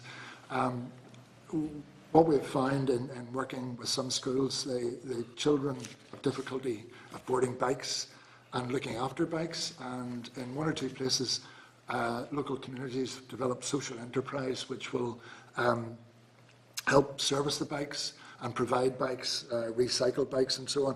So there's a whole lot of interrelated things that can happen when you start developing cycling at a community level. You develop the links to schools, and then you link into shops and places of employment and leisure centres and so on. So that's the building block. Whether it's a rural town or a city or a small village, that approach around the school, delivering cycling is crucial. Commuting in and out of town, again, we need to invest. We heard mentioned there routes that like the Cumber Greenway, which is where it is in Belfast. The number of people cycling in the wards along that route are substantial. So when you put in good infrastructure, people will take up cycling. So routes into the cities and into the main towns are really important. In continental Europe, they're now calling them cycling superhighways, where the actual volume of cyclists change the traffic lights rather than cars changing traffic lights. So we have a long way to go, but there's a vision in our document for communities, for commuting and links into the city. And the final one in our summary of this, and I'm really just scratching the surface of our report, there's a lot of detail in it. I heard you mention the Great Western Greenway, and I believe you visited it in County Mayo. And I was challenged to actually cycle it from end to end in March this year when the wind was blowing and the rain was coming down. No excuse. And I completed it. It is a really good example of what we can do here in terms of long-distance routes and rural regeneration. And I'm not sure whether you've got the map in front of you or not. Maybe you haven't. I'm not quite sure what you have in front of you. We have a map of Northern Ireland with some potential routes on it, the equivalent of the Great Western Way, but on our own doorstep. So, for example, Derry, Londonderry to Burtonport, the old railway line there, is a perfect example. From Enniskillen out to Manorhamilton and out towards Sligo. The Ulster Canal from along the Blackwater through Cavan, Clones, Monaghan and out into Lough Erne is another wonderful potential cycleway. Newry to Carlingford, round Carlingford is a potential one. Down Strangford, if you think we've got the Cumber Greenway could go on in one direction to Donaghadee, but actually on to Saintfield, Ballynahinch, down Patrick and Newcastle, the old railway line there, and that would be the Great Eastern Way, so we could have that. And obviously round the shores of Belfast, Loch, you have the North Down coastal path which could be developed, and Lisburn to Loch Ness. So there's really fantastic potential to have a series of our own series of Great Eastern, the Great Western Way.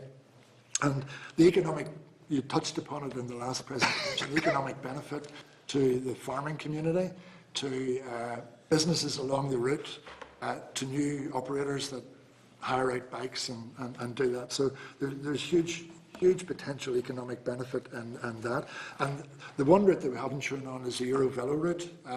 There's a European map with a route that comes from northern Scandinavia right down through Scotland, through Northern Ireland, through down the Republic, down across to Wales and on down France, Spain, Portugal. And we're on that route, and that needs to be thought through at another level, but that Eurovelo route is something that could be developed.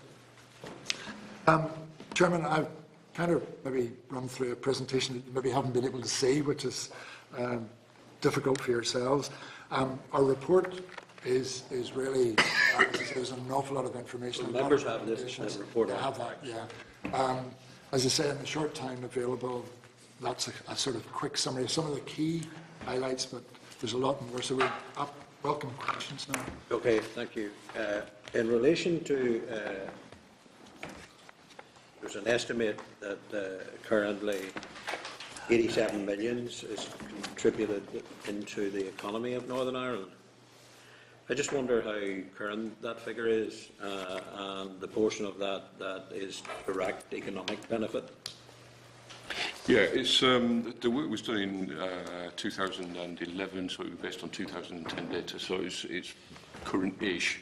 But in terms of what's direct, I can't break it down by proportion. It has work, as I said, that was done by London School of Economics, so it's not our own material, but it includes things like the health benefits, calculation of health benefits, which is not direct spend, it's savings on healthcare costs. I can't give you a precise answer on that, I'm afraid. But I'm just thinking of the very clear economic benefits. So, first of all of the business around cycles, component parts, equipment required for cycling. And then whenever you look at, for instance, the Cumber Greenway, the very substantial economic benefits, which I hear on a regular basis, businesses, for instance, in Cumber, in Dundonald, and indeed now coming through to Titanic and other areas within the city. I mean, there's very substantial economic benefits there, so I mean, I suspect that figure is probably a lot higher. And Chairman, I would agree with you, and one of our recommendations is we need a baseline, we need to go and measure that. There were no figures available to us, and you're absolutely right. I mean, if you actually think about it, Chain Reaction, which is the biggest online retailer in the world, is in the province here, and that probably alone would make a substantial difference to those figures. So I think we do need to measure it, and you're absolutely right. I mean, I'm Cumber Greenway person myself, and I put a lot of money into the local economy in the coffee shop in Cumber and the one in Dundonald. So it's something. And That must have been where I saw you before. Yeah. So.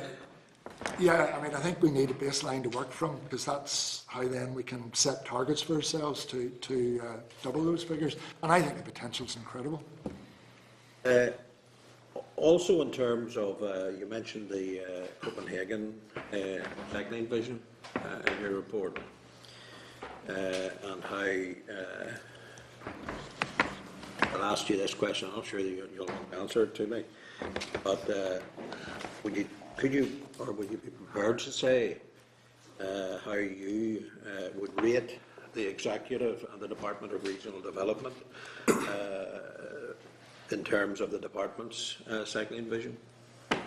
Well, I mean, first of all, setting up the cycling unit is a fantastic step forward. That's hugely important.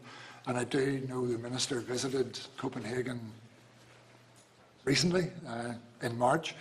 And I think anybody that goes there will be really blown away by what you see.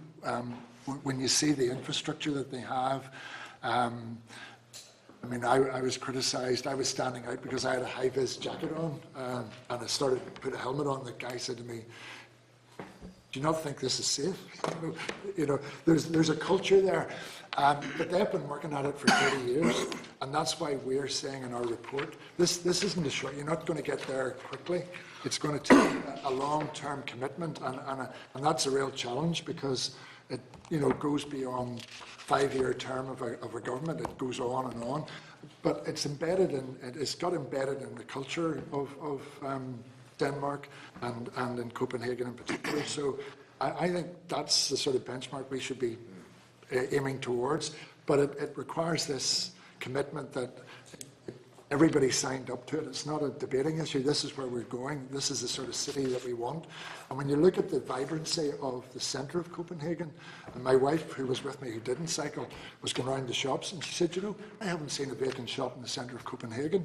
Now, I don't know whether don't take that as an accurate retail survey, but the point was it was really vibrant. And the majority of retail sales in Copenhagen are by cyclists. So that's where they've got to. So I think the department in terms of the current Northern Ireland situation, I think on page 18 of our report, there's a range of permanent bicycle counters on the routes in Northern Ireland over the last 15 years. And what it shows quite clearly is where the department and others have invested in high quality routes, the usage has been very good. The department, along with Sustrans and others, have built very high quality greenways right across Derry, London, Derry, Bury Canal, but really good route and quite progressive work in Belfast at the time in 1996 to 2000, where they put in 4 traffic lights on the bridges across the river, Ormeau, Welbert, etc., to build a really high quality greenway. And the route right through the middle of the town, the figures are highly impressive, that over 10 years usage went up by 226%. So I think where high quality routes have been built, they're being really well used. I think the other commitment from the department recently in the programme for government with the Active School Travel project, which the committee visited a few years ago. Again, now that it's in the PFG, there's been good, reasonable investment from 2 departments, and that project is sort of starting to be at a scale which is good, and we need to add infrastructure to it and more cycle training, etc. So there are good examples in Northern Ireland over the last 15 years. I think we would all agree there needs to be a step change in terms of the infrastructure we get on our road network to go away from this thing that 85% of cyclists are male and only 15 are female. So I think there may be good examples in the past, good examples in the future, but certainly maybe going forward, the cycling unit, very, very encouraging, and one of the key challenges, developing the infrastructure and the behavioural change together. Just in relation to your comments in relation to setting up with the cycle unit, I would have to say that the department set up the cycling unit after this committee had announced an inquiry into cycling. So we take a bit of pressure from us, who actually made the department set up and smell the coffee. So well I'm not asking what went on that, but no, we congratulate I mean, it's just strange that it happened all of a sudden, just like that. And the committee's support during the active school travel discussion, whether it would end up in the programme for government, the committee coming to Gilnahirk Primary, listening to the pupils and the teacher, I think it's some influence in progressing that. So I think there's some Stephen, still some issues around road safety for parents and stuff like that in terms of kids using. But then whenever you go down, you mentioned one particular school. I pass it on a regular basis, and you see the cars parked in the middle of roundabouts and every place, abandoned. Basically, in the mornings, it doesn't enhance the safety for children to actually use cycles, and I think there's perhaps some gentle, persuasive enforcement measures that may well need to be taken to encourage more and more people to actually use cycles. I think, Chairman, the Sustrans the campaign this year is about this safe journey to school for children. I mean, that's our campaign for this year. So we're very keen to push that. The issue here, I think, at the moment is the Department of Environment is responsible for road safety. They've had a review of their cycle training, which is largely, the cycling proficiency scheme is largely playground based. And what we're finding, and Andy can back it up, in England, where you take the bikeability and take it out onto the road, and you give children on-road cycle training, it gives them the confidence, but actually the feedback is it gives the parents the confidence. So we are engaged in the consultative process with the Department of the Environment at the moment in encouraging them to take this step and develop on-road cycle training. And I think that is an issue, and unless that's cracked, we'll always have this difficulty of it's not safe for my child. So that issue, I think, is one that this committee can certainly pick up and talk to DOE about. Yeah. Sean Lynch, the Deputy Chair. Thank you, Chair. And in terms of the children cycling, I know you have said 50% of primary school pupils and 25 of post-primary by 2020. Are those figures realistic, and is it doable, and what progress has been made over recent years on those figures? Put the rural school. yes, we ran a project in between 2008 and 2010 in 18 rural primary schools. A project co-funded by DARD and DRD and DE, and in a way that was a model project for the way we would like to see the active school travel programme going forward, because roughly speaking, £1.3 million project, roughly £1 million of that was for infrastructure, cycle tracks, pedestrian crossings, 20-mile-an-hour zones, and infrastructure in the school like cycle parking and improved pathways. And then 250,000 was for behavioural change programmes and officers to go in to support the pupils and the teachers and the parents. So very much a sort of joined up model, and it piloted the on-road cycle training as well. Now that project in 18 rural primaries, mostly in villages within the 30-mile-an-hour zone, saw a reduction in car use, and the combined walking and cycling figures rose from 25% to 40%. So I think when you factor in, I think in terms of hitting the 50% walking and cycling, it depends on the amount of investment and the amount of school support that the active school travel programme get. Because where you go into school and support them and encourage them, you get the results. And we know that if you ask pupils how they'd like to get to school, 46% say they want to cycle to school, but only about 1% or 2% do cycle to school. So there's huge potential if the investment, our programmes that we've run in partnership with government and others have proven they work. So I think the ability to get modal shift, and in rural areas we're talking also about sort of combination journeys. You know, it might be drive to the edge of the village and let the kids walk the last half mile on a pavement. So we're being realistic about it. But yes, I think the level of investment we could achieve that. So the level of investment would have to be higher than it is at the minute. For example, you know, our vision of every child being offered the on-road cycle training would need considerable more investment from the DOE or whichever department. So what you're saying, Stephen, it depends on the level of investment? Yes. Figures? Yes. Okay. Catherine O'Flynn.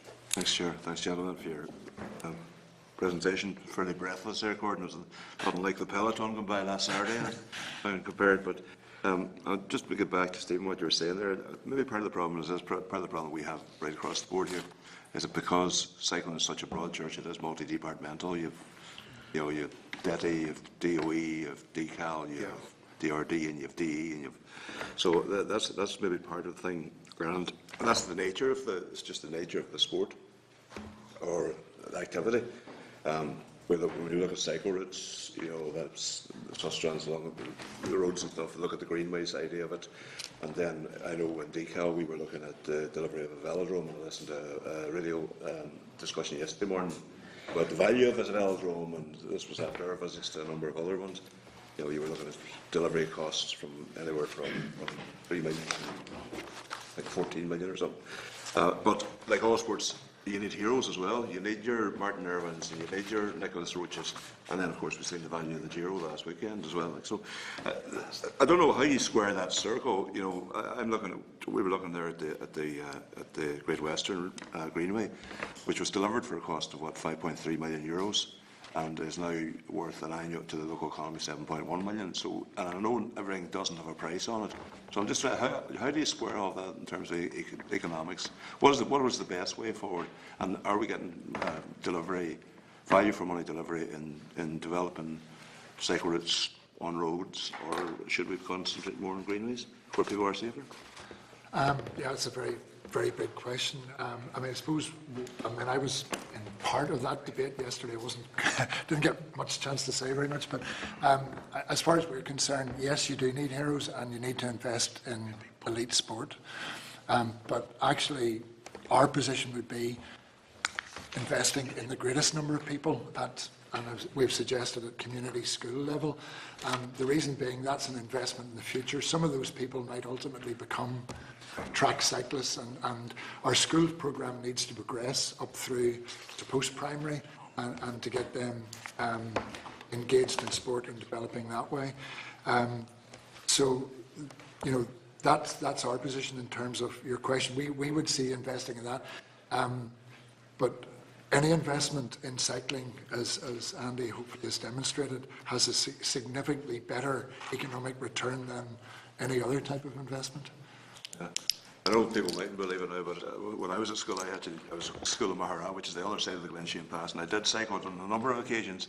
So but I wouldn't trust my own son at the same age now to go to his local school even. So I think that cycle proficiency thing is, well, it's not proficiency anymore, it was Murday, like, you know, but that cycle training thing is incredibly important. How much do you envisage being invested in that across the board? Well, there's 23,000 pupils in 6 average for the year in Northern Ireland, and it's round about £35 a head to give them the training.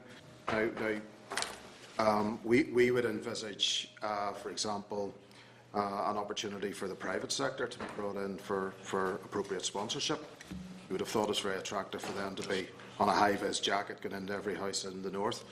So I think the model, where we are at the minute, is quite an exciting time and very timely that the committee are having the inquiry, because the DOE Road Safety Branch have published the review of Northern Ireland cycle proficiency just in January this year, and that recommends they change from the current cycle proficiency to go more in line with the English, Welsh and Scottish model of bikeability. So that keeps the teachers involved in the playground, gives basic bike handling skills, but then it goes on to the road.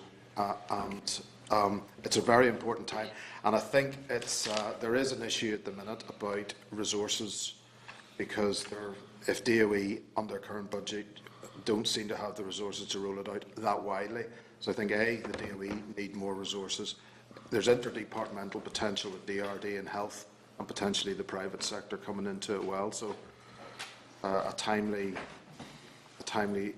project. Going back to your previous point about sort of where do you start, I think one of the main things is that each of the 6 or 8 departments that can play a role almost need to have their own plans. Like DRD are developing theirs under the cycling unit.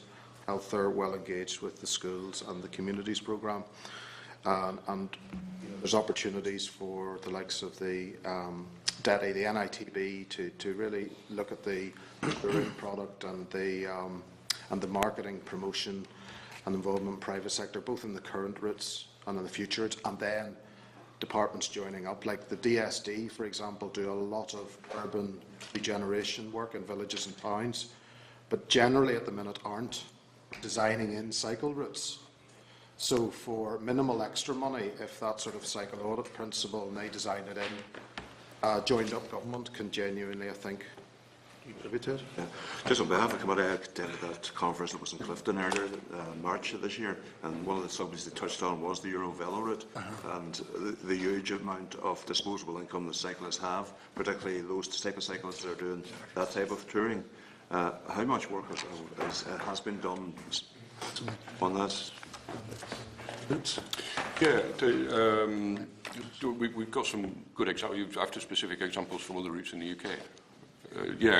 We've got data from things like the Way of the Roses route, which is one of the routes across from Lancashire to Yorkshire, and it's worth about. It's a relatively new route. It's only been open a couple of years. And it's worth about £3 million a year, and it's supporting something of the order of 60 jobs, we think already. Or whereas a more well-established one, the C2C coast-to-coast route, which crosses from Cumbria to Tyne and Wear, which has been in place for about 15 years now, is worth over 10 million a year, and is supporting about 173 full-time equivalent posts, we estimate. So there's some very good precedent for this stuff. Okay. Sorry, have you another question? No, thanks. Alex Hickson. Yeah, thank you for your presentation, and I agree with everything you're saying, by the way. Just one question for you on the bit about the value of cycling to the economy. In Northern Ireland, it's 87 million. How do you figure that out? That is a direct derivative from the London School of Economics report. We've simply taken per capita of the 2.9 billion that they estimate across the UK economy. It's a very rough and ready figure. Right. So it could be more, it could be less? Yeah, yes, it could be more, could be less. My feeling is that it feels like an underestimate just based on our knowledge of what's going on in the rest of the UK, but particularly with having things like chain reaction based here. So, yeah, but we'd love to know in more detail exactly what the situation is. Okay, that's me. Thank you. Great. Okay, maybe I'll ask Ross Hussey had to leave there because he has another appointment. But he wanted to know in relation to the 18, you mentioned a survey, and you mentioned that 18 rural villages had been surveyed. Now, I'm not asking you to give me 18 now, but can you let the clerk know where the 18 villages were throughout the province? Yes, we have a sort of 10-page, nice, concise report, and I'll forward that in PDF to you. Yeah. And that's was Ross's point that he was going to make just before he left the room. And there was an independent post-project evaluation done on that project by DARD on that behalf. So, again, that may be of interest as well. So. Maybe it might be worthwhile, and the whole committee will get it if you forward it to the clerk's office. Chair McCarthy. Thanks, Chair. On your slide, the potential, you've said higher average spend in golf, equestrian, angling or walking. That's a tremendous statement. what sort of value can you put on that? I mean, it seems unthinkable that cycling is higher than the golf or the equestrian or angling walking. I think that's based on data from Filter. Culture Island. Culture Island, yes. I think it's, again, I must admit, I don't know the ins and outs. It's not material that we've generated ourselves. But I think the supposition is that if you're a cycling tourist and you're making a longer stay of your visit, if you're doing golf, it tends to be for a long weekend or something like that, I think. So the spend is cumulative over the period that people are in the vicinity, I think. Right, okay. Yes, Falls Ireland's and figures, and it's the average spend per trip. And the average spend for overseas visitors as a whole is 391. It says pound, assume it It's converted. Was it converted, sorry. So the average spend for an overseas visitor to the Republic of Ireland is £391 per trip, and the average spend for cyclists is £966 per trip. Certainly a bit of a difference. And just finally, Chair, to congratulate you on the Comber Greenway. It's a fantastic facility. But there's only one thing that, and I've complained about it before, and that is when the bridge was put on across the Ballyrainy Road in the Comber, it blocked off the access from, there's a park on the main road. You park your car, you can't get onto the Greenway for a walk. When are you going to get that sorted? I've been promised it before. Well, we were in discussions with the department about it on Monday afternoon, and we're meeting them again this afternoon on a different issue. So I will relay your interest to it. You can get onto it, but you have to struggle over a bank, and you do put yourself at risk by trying to jump. It certainly wasn't the intention that the ramp was ever taken away. So we're looking at that, and also looking at the potential to link it into the town centre by a traffic-free route to tie in with the Enler River path. Good. Excellent. Excellent. Their support's welcome in that. Okay. Thanks, Chair. I was going to say jumping over a fence is nothing to a man who can do 26 Well, kilometres. absolutely, but the potential for danger, one might slip or something. Right. Just one or two other points in relation to the number of other questions which we'll send to you for answer for the report. In due course, that'll come to you from the clerk's office. Just to go back to one of the points that you made, I think, Gordon, in relation to the usage of the old railways and all sorts of fancy names for them. You will be aware, or are you aware, my question would be what discussions has taken place with the department or with, indeed, Northern Ireland Rail. I mean, it's the long-term vision of this committee, again, it's about money and all the rest of it, that the rail network through rural areas of Northern Ireland, some of that rail network would be re-established again. So, I mean, I think there needs to be close consultation with the department, with Northern Ireland Rail, and certainly members from right around this committee have voiced their support for an increase in the rail network within the province. So I think that needs to be borne in mind in any discussions that take place, that that one could complement the other. And I understand that. I think where this has been raised before, ownership of this type of project has been problematical. There's no one department that said we will develop these long-distance routes. So in Mayo, it was the local authority, Mayo County Council, solely one within one administrative area, and they were able to, through the county manager, I think, deliver something because they were planning, environment and all of those things. Where we've raised this before, we've found it, is it a tourism project? Should they lead it? Is it a DRD project? Is it a DOE project?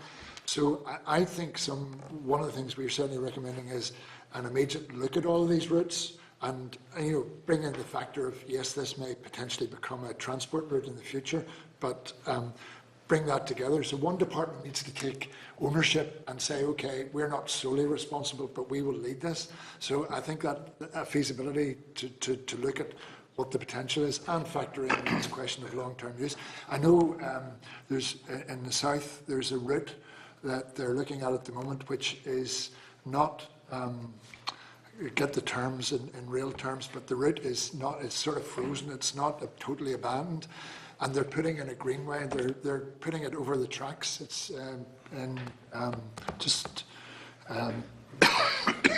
can't remember the name, but the tracks there, so they're filling stone over the top of it and putting a greenway, so that at some point in time, should the rail route be reopened, they can actually you can do that. But that's our recommendation, would be one department to take ownership, and it probably should be DRD to do that. Okay, we'll leave it there at this moment in time. Can I thank you for your evidence to the committee, and I'm sure we'll be speaking to you in the not too distant future. Thank you. Thank you.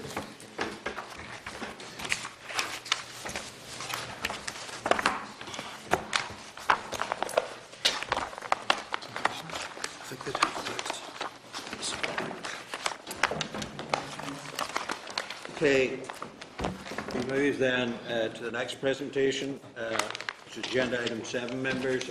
It's at page 112, your electronic tax.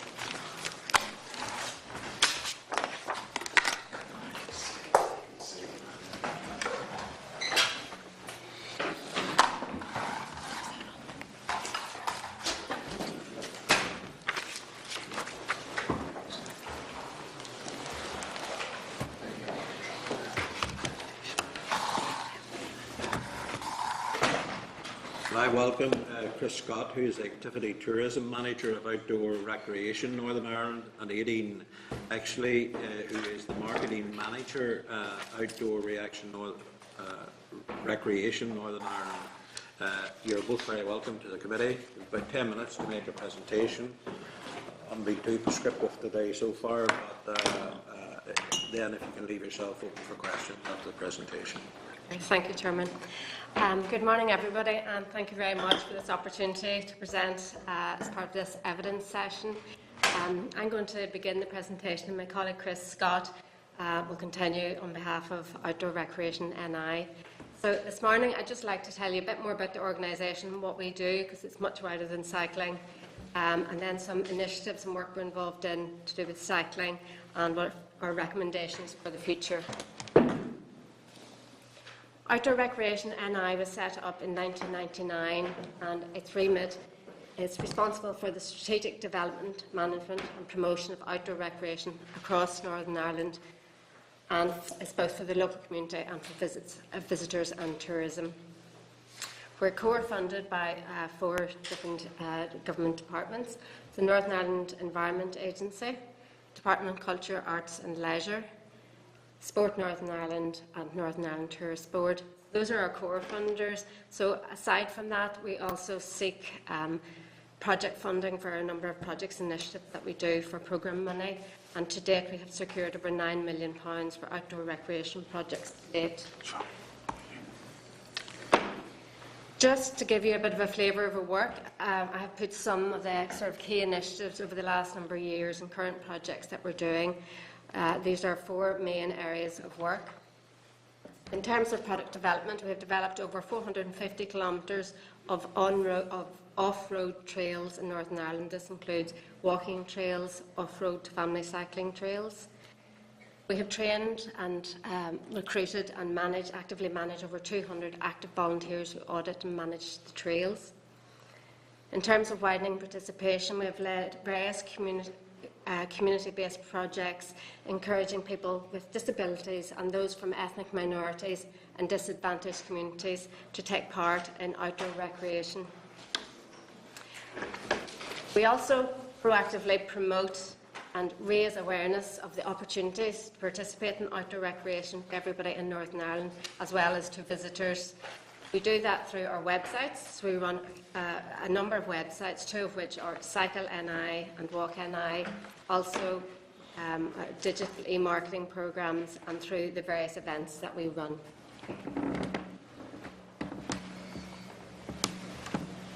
We directly meet a number of objectives within 3 priority programme for government priorities. With regard to priority 2 and priority 4, we believe we help meet the objectives of these priorities through the Sport Matters and the Fitter Future for All strategies. We do this through a number of initiatives, through our cycle training for community leaders, our volunteer scheme, our community path network and cycleni.com website. We also meet some of the objectives within the priority 1 in the programme for government through the tourism strategy, the DETI tourism strategy. We do this through the development and marketing of mountain biking trails and of off-road family cycling trails, as well as the number of events we do in this area. So I'd first like to take you through some of the initiatives that we do under priority 2 and 4, and my colleague Chris will take you through tourism initiatives in priority 1.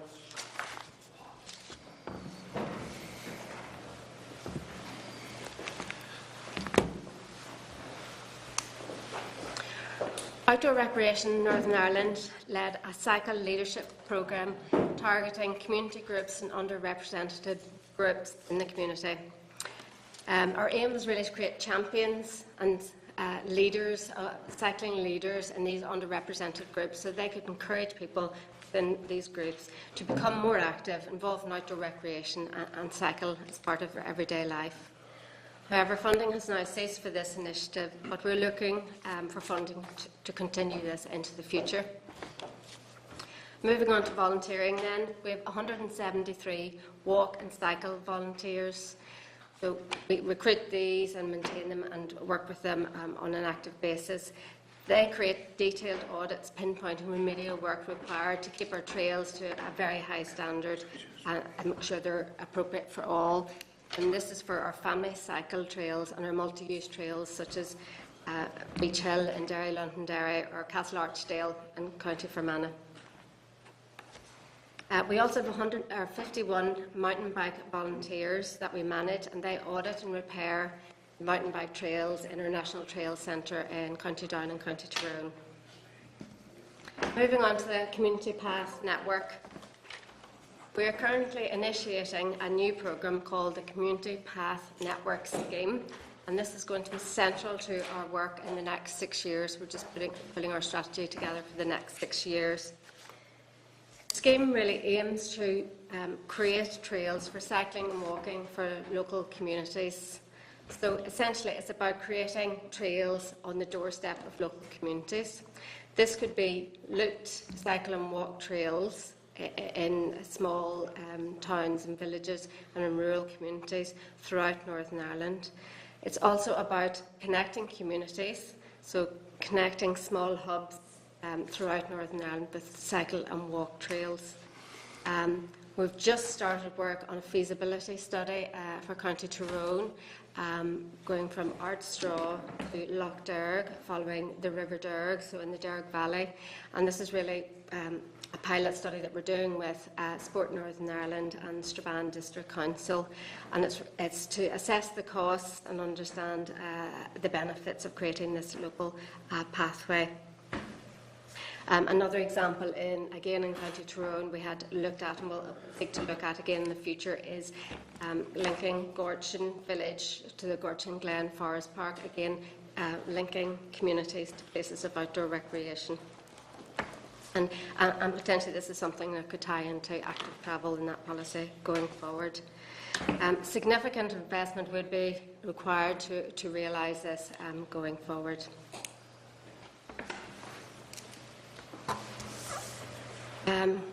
As I mentioned before, we run the website cycleni.com, and this tells you everything about cycling. It's targeted at family cycling, people new to the sport, so it wouldn't be club cyclists or people at that level. It contains all the information about all of the routes in Northern Ireland where you can cycle on and off-road. It's a very successful website in terms of visitors. We get over 80,000 people coming to the website every year, and the majority of that, 43%, is local, so Northern Ireland people visiting the website.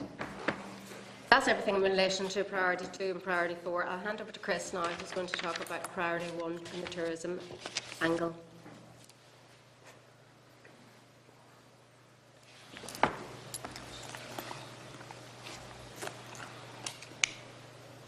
Good. Thank you very much, Aidan. So I'm going to concentrate now really on priority one, so the potential to grow a sustainable economy and invest in the future. And look at two areas really, cycling in general, like we've heard about already this morning, but also as a slight aside, talking about mountain biking and the potential that has in Northern Ireland as well. So there's mountain biking, it's been quite a big year for mountain biking in 2013 in Northern Ireland. It's seen over 100 kilometres of mountain bike trail built in the last year as purpose-built mountain bike trail across four new centres and one extended centre. It's left us with some very iconic some very iconic tourism product, Dava Forest just outside Cookstown in County Tyrone, and Rostrevor and Castlewellan in County Down. Those have been developed as national trail centres, which are really centres we can confidently promote to the out-of-state market, both in the Republic of Ireland and in Great Britain. And it means we can sort of confidently move forward as a mountain biking destination. It's been a very positive start. If we look at some of the figures here, these are counted again by electronic counters on the individual trails. And you can see the estimated there is from the economic appraisals for each of the trails. If we combine those up for the first year, that would have amounted to 40,000 visitors. The actual visitors there is measured from June through to March, so a period of 10 months. And we're sitting around 62,000 visitors at the moment to those trails. If I ratchet that up to the end of the 12 months, it brings me to a figure of around 85,000. So you can see that the interest and the visitor numbers to those mountain bike trails from their investment has actually been over double what was expected by economic appraisals. So it's been a very bright start for mountain biking in Northern Ireland in the last year. However, we've still got a little way to go, and we just look at some of the figures from our competitors maybe in Scotland. Scotland generates 1.3 million visitors per annum. For mountain biking alone, staying 300,000 bed nights, so it's quite significant. In 2009, they predicted that the economic value of mountain biking alone in Scotland would raise from 119 million to 155 million. And I know from sources in Scotland that they're actually going to exceed that 155 million figure. So really the question for us is, with similar landscape and similar opportunities in Northern Ireland, is how do we confidently move forward as a destination, as a country to do that? A few key recommendations we therefore have. First of all, we talked about heroes earlier and inspiration, and events like the Giro certainly do that. Mountain biking also has great opportunities. The UCI World Cup is akin to something like the Formula One, where there's a different event in different countries and forms a series. If I use figures from a similar event in Fort William, a 4-day event for the UCI Downhill World Cup, it had an economic impact of 2.5 million to obviously quite a rural area. And again, you can see that the other figures there, which are on your presentation, of the other impacts that has, but not only economic impact, also inspiration to get people out on the bikes, which we'll have seen from the Giro over the last couple of days as well. So mountain biking events are definitely a key route to go forward. We need to continue to confidently promote what we have as well. Product development alone is simply not enough. This is some examples of a newspaper or magazine advertising, online, offline advertising, PR that we've generated over the last year for mountain biking, mainly in titles in Great Britain. And again, we've done that with limited resources. Further budget would certainly allow us to confidently promote the product that we have and invested in here. Further development is also required. Excuse me. Further development is also required. I've mentioned some of the centres that have been developed over the last year, which has been a fantastic start. However, research will show that a short break mountain biker would like to stay, or does stay, 1.2 nights in Scotland, and 4.4 nights is it for a holidaymaker in Scotland. So even with the product we have now, we don't really have the wealth of product to suit that holidaymaker that wants to come and stay longer and spend more money. Luckily, we have a range of fantastic sites I have on the screen there that have beautiful sites within Northern Ireland that have fantastic potential for mountain biking. Glenariff, Gorch and Glen, Loch Navarre and Benevena. And we're keen as part of our mountain bike strategy to 2020 moving forward to extend the product offering within Northern Ireland to do that. Moving back then to cycling in general, Aidan referenced Cycle NI a second ago, but it is important when we talk about events like the Giro and how fantastic that event was over the last couple of days, that we do consider the steps moving forward and consider the steps for success. Small events also shouldn't be forgotten. We also run a sportif. Sportif is to cycling akin to what running is to a marathon, I suppose. So mass participation event, nobody's really too worried about the prizes. We run the Giants Causeway Sportif in Ballycastle each year. So for a small investment of around 30,000, has an economic impact of 170,000 to the Ballycastle area over that weekend. So roughly a 1 in 4 return, attracting 1,100 participants to the Ballycastle area in that shoulder season in September. So small events shouldn't be forgotten amongst the grandeur and the spectacles of the Giro. We had a submission a second ago from Sustrans, who've done some great work developing long-distance touring routes. Again, these are generally multi-day trips along roads or section of off-road trails. We do have a strong product, again, in Northern Ireland. Perhaps further work is required around the businesses and so on in the area, and you'll have experienced that really well on your trip to Mulranny and so on, how the local businesses had really interacted with the product. But there is prospects. If we look at the best figures we have are provided by Fáilte Ireland. Their figures from 2003 show that if we look at Germany alone, that 11 million Germans have demonstrated an appetite to partake in cycling whilst on holiday in Ireland. So there's definitely a strong demand market again, but only with targeted marketing and targeted campaigning via our local tourist board at NITV, but also via Tourism Ireland, can we go forward and progress that.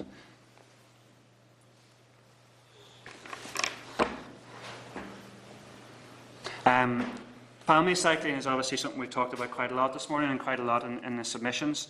You know, bike sales alone in Great Britain, a recent Mintel report said will increase by 23% in the next 5 years. Bike sales alone will amount to 870 million by 2017. So it's a massive market in the UK. I'm delighted to hear that the committee has taken a trip to the Western Greenway, and I would really endorse the comments from the previous submission from Sustrans that if we want to confidently move forward as a tourism product, obviously there's overlap with active travel as well, but as a tourism product, we really need to make a statement in Northern Ireland and hang our hat on something to move forward. I'm not going into detail of the Western Greenway. I'll be certainly preaching to converted in this room, I think, over the next while, but the Republic of Ireland has been able to incorporate that within Fáilte Ireland and Tourism Ireland campaigns and really make it a key tourism promotional tactic for that area. And I think Gordon from Sustrans talked earlier about key opportunities within maybe railways, waterways throughout Northern Ireland. I do firmly believe that is the way to go forward in terms of a tourism product. So in summary then, to leave you with a list maybe of recommendations that we have went through there, in terms of mountain biking and growing a sustainable economy, events are certainly a key way to go. We believe Northern Ireland should hold 2 international mountain biking events by 2020. Continue and further investment in sustained promotion. Our target is to generate £25 million per year by 2020 for mountain biking alone. Product development, in order to meet that target, both promotion and product development is required. So further mountain biking trails and investment to develop mountain biking trails will be required. As I've said, for cycle tourism, it would be great to make a big statement, look at something akin to the Western Greenway within Northern Ireland itself. And of course, endorse that and embrace that with a sustained marketing campaign, and we've seen the potential for countries like Germany alone. Community path networks are immensely important, we feel. I originally come from Fermanagh, but I've lived in Belfast for the last 5 or 6 years. I cycled and walked on the roads. When I'm in Belfast, I've actually got quite a lot of green space. I think a lot of the rural communities don't have an opportunity to do that. So community path networks are vitally important for us for those areas. And backing it up then by making sure we have champions in those areas under cycle leader training to make sure there is people within the youth organisations, various organisations within those areas to ensure that the steps can be taken place. Maybe even that as a pathway to the bikeability we talked about at the earlier submission there. So that's been quite a whirlwind. I hope I've kept to our 10 minutes, Chair. And we're more than happy I think you're a bit over the 10 minutes, but to take any questions. It was a very interesting presentation, and thank you both for it. Maybe if I could start. You mentioned earlier, Aileen, that the NIEA, Culture, Arts, Leisure, Sports Northern Ireland and Northern Ireland Tourist Board are your funders. Yep. And in the presentation, you indicated the very successful outdoor pursuit, mountain biking trails that have been put into, I think they're mostly forest parks, which are under the control of the Department of Agriculture through the Forest Division. So, and I declare this as an interest. Before I came to this place, I was assistant warden with the Old Environment and Heritage Service, responsible for Redburn and Scrabble Country Parks for a period of time. And on a number of occasions, and in fact, one major event in Redburn Country Park for mountain biking was absolutely turned down flat by one or two senior people within the Department of the Environment and Heritage Service, which is now NIEA. It is, well, it jumps out of the page that in fact none of those parks still are being used. In fact, they're reluctant even to allow someone to go in their horse into those areas which are country pursuit areas, absolutely over the top, in my view, and indeed in the view of a lot of people that work within the service. So what I want to know is what pressure has been put on to, given the good work of the other departments, what pressure is being put on, and what pressure have you come under for the usage of parks such as Redburn, which would be an ideal park for the mountain biking stuff that you refer to? What discussions has taken place with NIEA in relation to that? And is there still a reluctance at the top of that particular department to allow progress and see the bigger picture as opposed to the inward picture that they saw certainly in my day? I'll take that if I may, Chair. It's a project area I've worked on. But the good news is we've actually working quite closely with NIA in the last number of weeks. They've asked us to look at a scoping study for 9 of the NIA-owned properties. I can get you a list of those. I don't have them to my head at the moment. It would be good if you yeah, let us I can know. pass that on. But the idea within those projects is to look at a scoping study of each of those parks to see really how mountain biking, walking, horse riding, all the various elements of outdoor recreation can be pieced together in one master plan. To look at each of those parks, to take a snapshot of what's there already, and then also identify the potential. Now, to answer the last part of your question is I don't know. I suppose we will pitch together based on the terms of reference they have had. We may pitch mountain biking for some of those parks. The reaction to that will be interesting as we move forward. Maybe the dinosaurs have gone now, but I'm not quite sure. Well, I think Northern Ireland is moving that way, thankfully. I mean, we obviously had issues within the forest parks over the last 10 years, and we've made massive strides in the last year, and the other department you referred to have been very helpful in terms of that. So I feel that energy and that motivation is there, and we'll certainly we're more than happy to pass you on the outcomes of those scoping studies as well. But it's something you will want to see in other places. Very much so. Many of those areas. Master planning is so important, because really why people get anxious about mountain biking is they're to be blunt, petrified of a mountain biker crashing into a walker or vice versa. But obviously it would be done at a time whenever, if there was a competitive event on, it would be done at a time whenever there would be a lot of people. Absolutely. I mean, 2 weekends ago we held the Single Speed European Championships were held in Castlewellan Forest Park. It was the weekend of the end of the Easter break, so the Forest Park was packed full of families and so on. And we, through good management plans, through prior planning, we had no issues at all with conflict between normal users of the park and the mountain bike visitors. So, well, given that we're still basking in the glory of the Giro last week, just in terms of, you mentioned, I think it was the World Cup. That's right. Do we have the infrastructure to actually host the World Cup here? And if not, what do we need to do to secure such major events, given the very clear presentation that you've given on the economic benefits to towns, rural villages, etc., throughout other areas, and there's a very clear history that has happened. Sure. We've certainly come a long way in the last year. Our ambition is maybe looking at Rostrevor for a downhill. Rostrevor's got the only purpose-built downhill trail in Ireland. So Rostrevor certainly has the trail network, and Castlewellan also has probably the potential for a cross-country UCI event as well. Our issue in both of those sites is the infrastructure around it. As you've probably seen with the Giro, the cyclists only take up a very small space. It's the entourage, the media, the team mechanics, all this that is equally as important. So some of those forest parks are quite compact sites. So actually some of the money needs to be invested more in the infrastructure for the start-finish areas, for this, that, and the other. The actual trails themselves, we're in a fairly good place there, you know. And that's been, we've had people over who have hosted those events from Scotland and so on.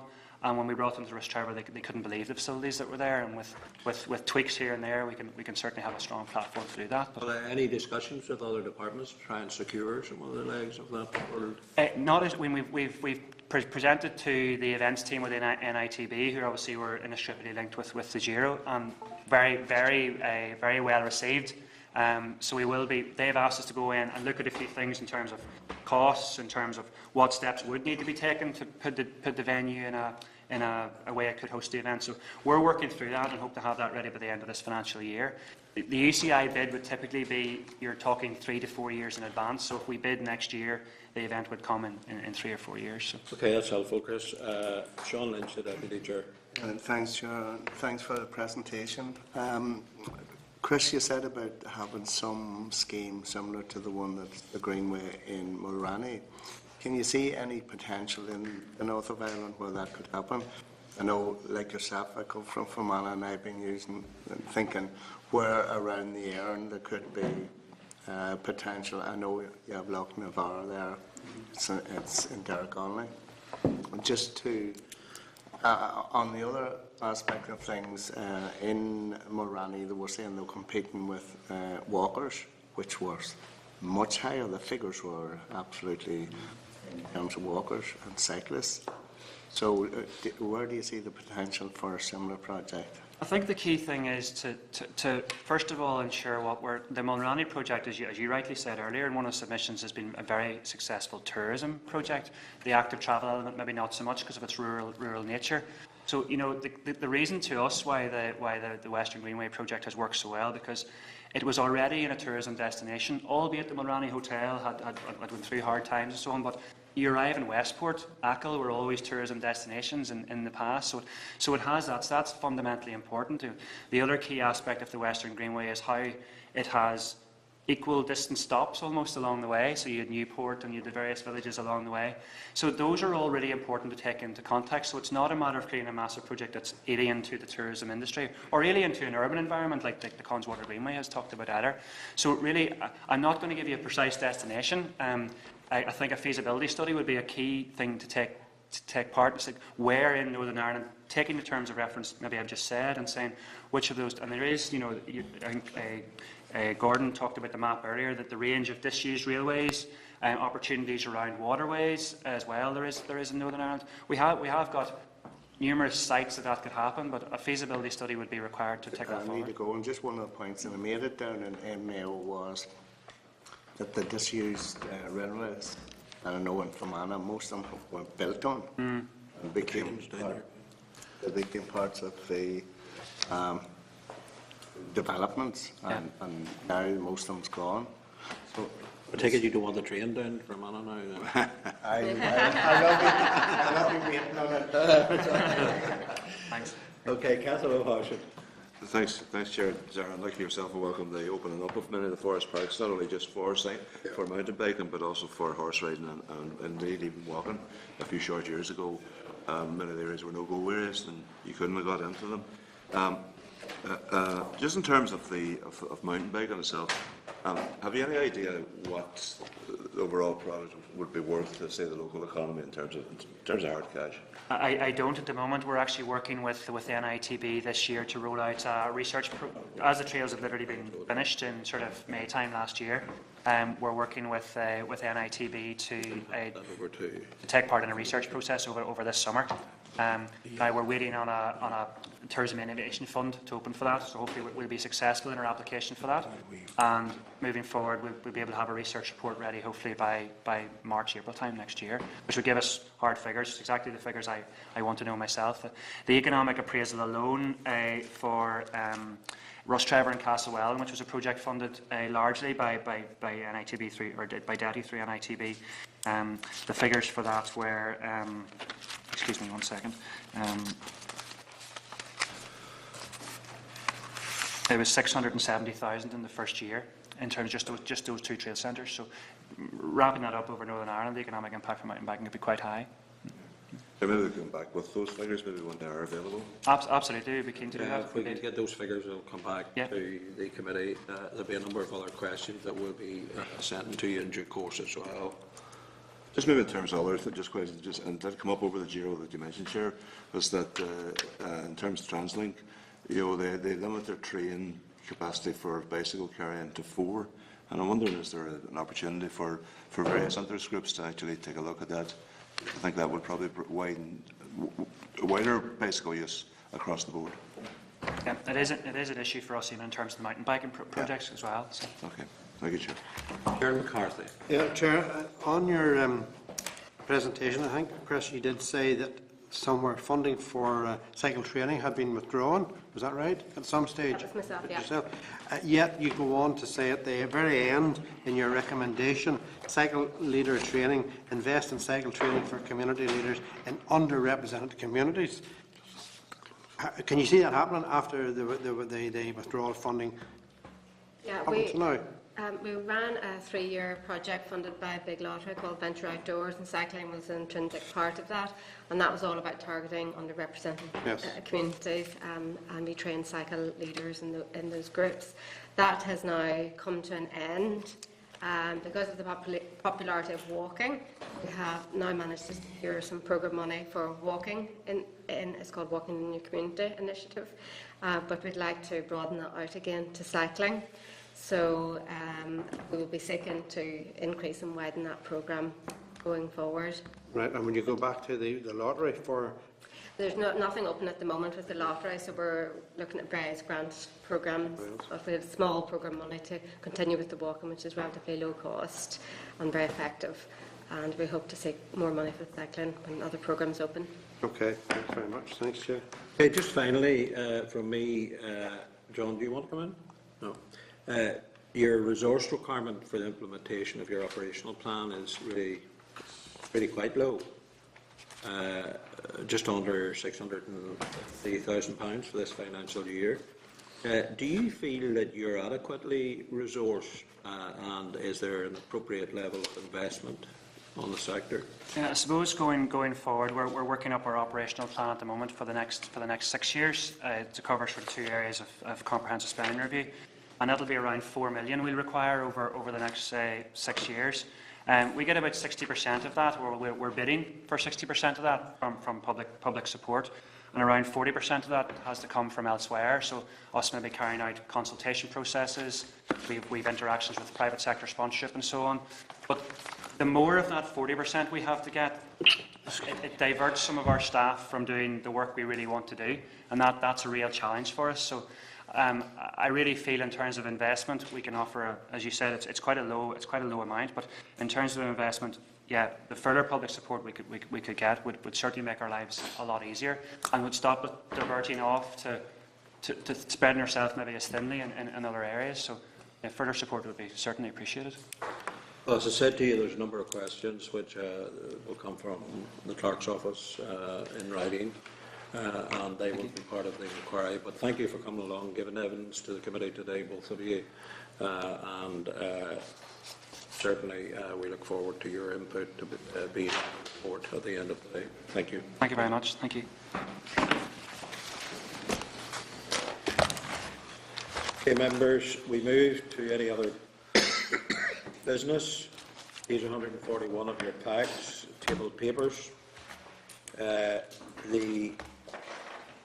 committee you've been provided with information in relation to a committee strategy residential programme on the 25th and 26th of June. That's taking place at Limavady, so that Ethel doesn't have to travel too far on that particular day. As far as Limavady? So it's going to be in relation to and it was a very worthwhile exercise last year, those who attended the strategic plan ahead and effective scrutiny session as well. And there's someone coming along to do a training session. Kate Farr. At those. Kate Farr is coming along to do a training session at those. So that'll be a residential overnight in that area. Has any member any other business? Yeah, Chair. Just, we've had a very successful Giro last week in Vienna, and unfortunately there was a disaster on the Newton Ards Road where the pilot, where the young fellow broke his collarbone. I mean, I just want to put on record my experience on the roads. That, as I understand, was caused by either a risen or a sunken manhole cover. And as you travel, certainly in my constituency, you get so many of those manhole covers. Is there anything that the committee can do to bring it to the attention of the authorities that, whilst it was a disaster for that young cyclist, it continues to be a problem probably throughout Northern Ireland? Yeah, well, I mean, I think the answer to it would be, and I suspect the department would say, there's a need for manhole covers. No matter where they are, and I know that accidents happen on them, Kieran. But overall, I think it was a very unfortunate incident just with the bike hitting that particular bit.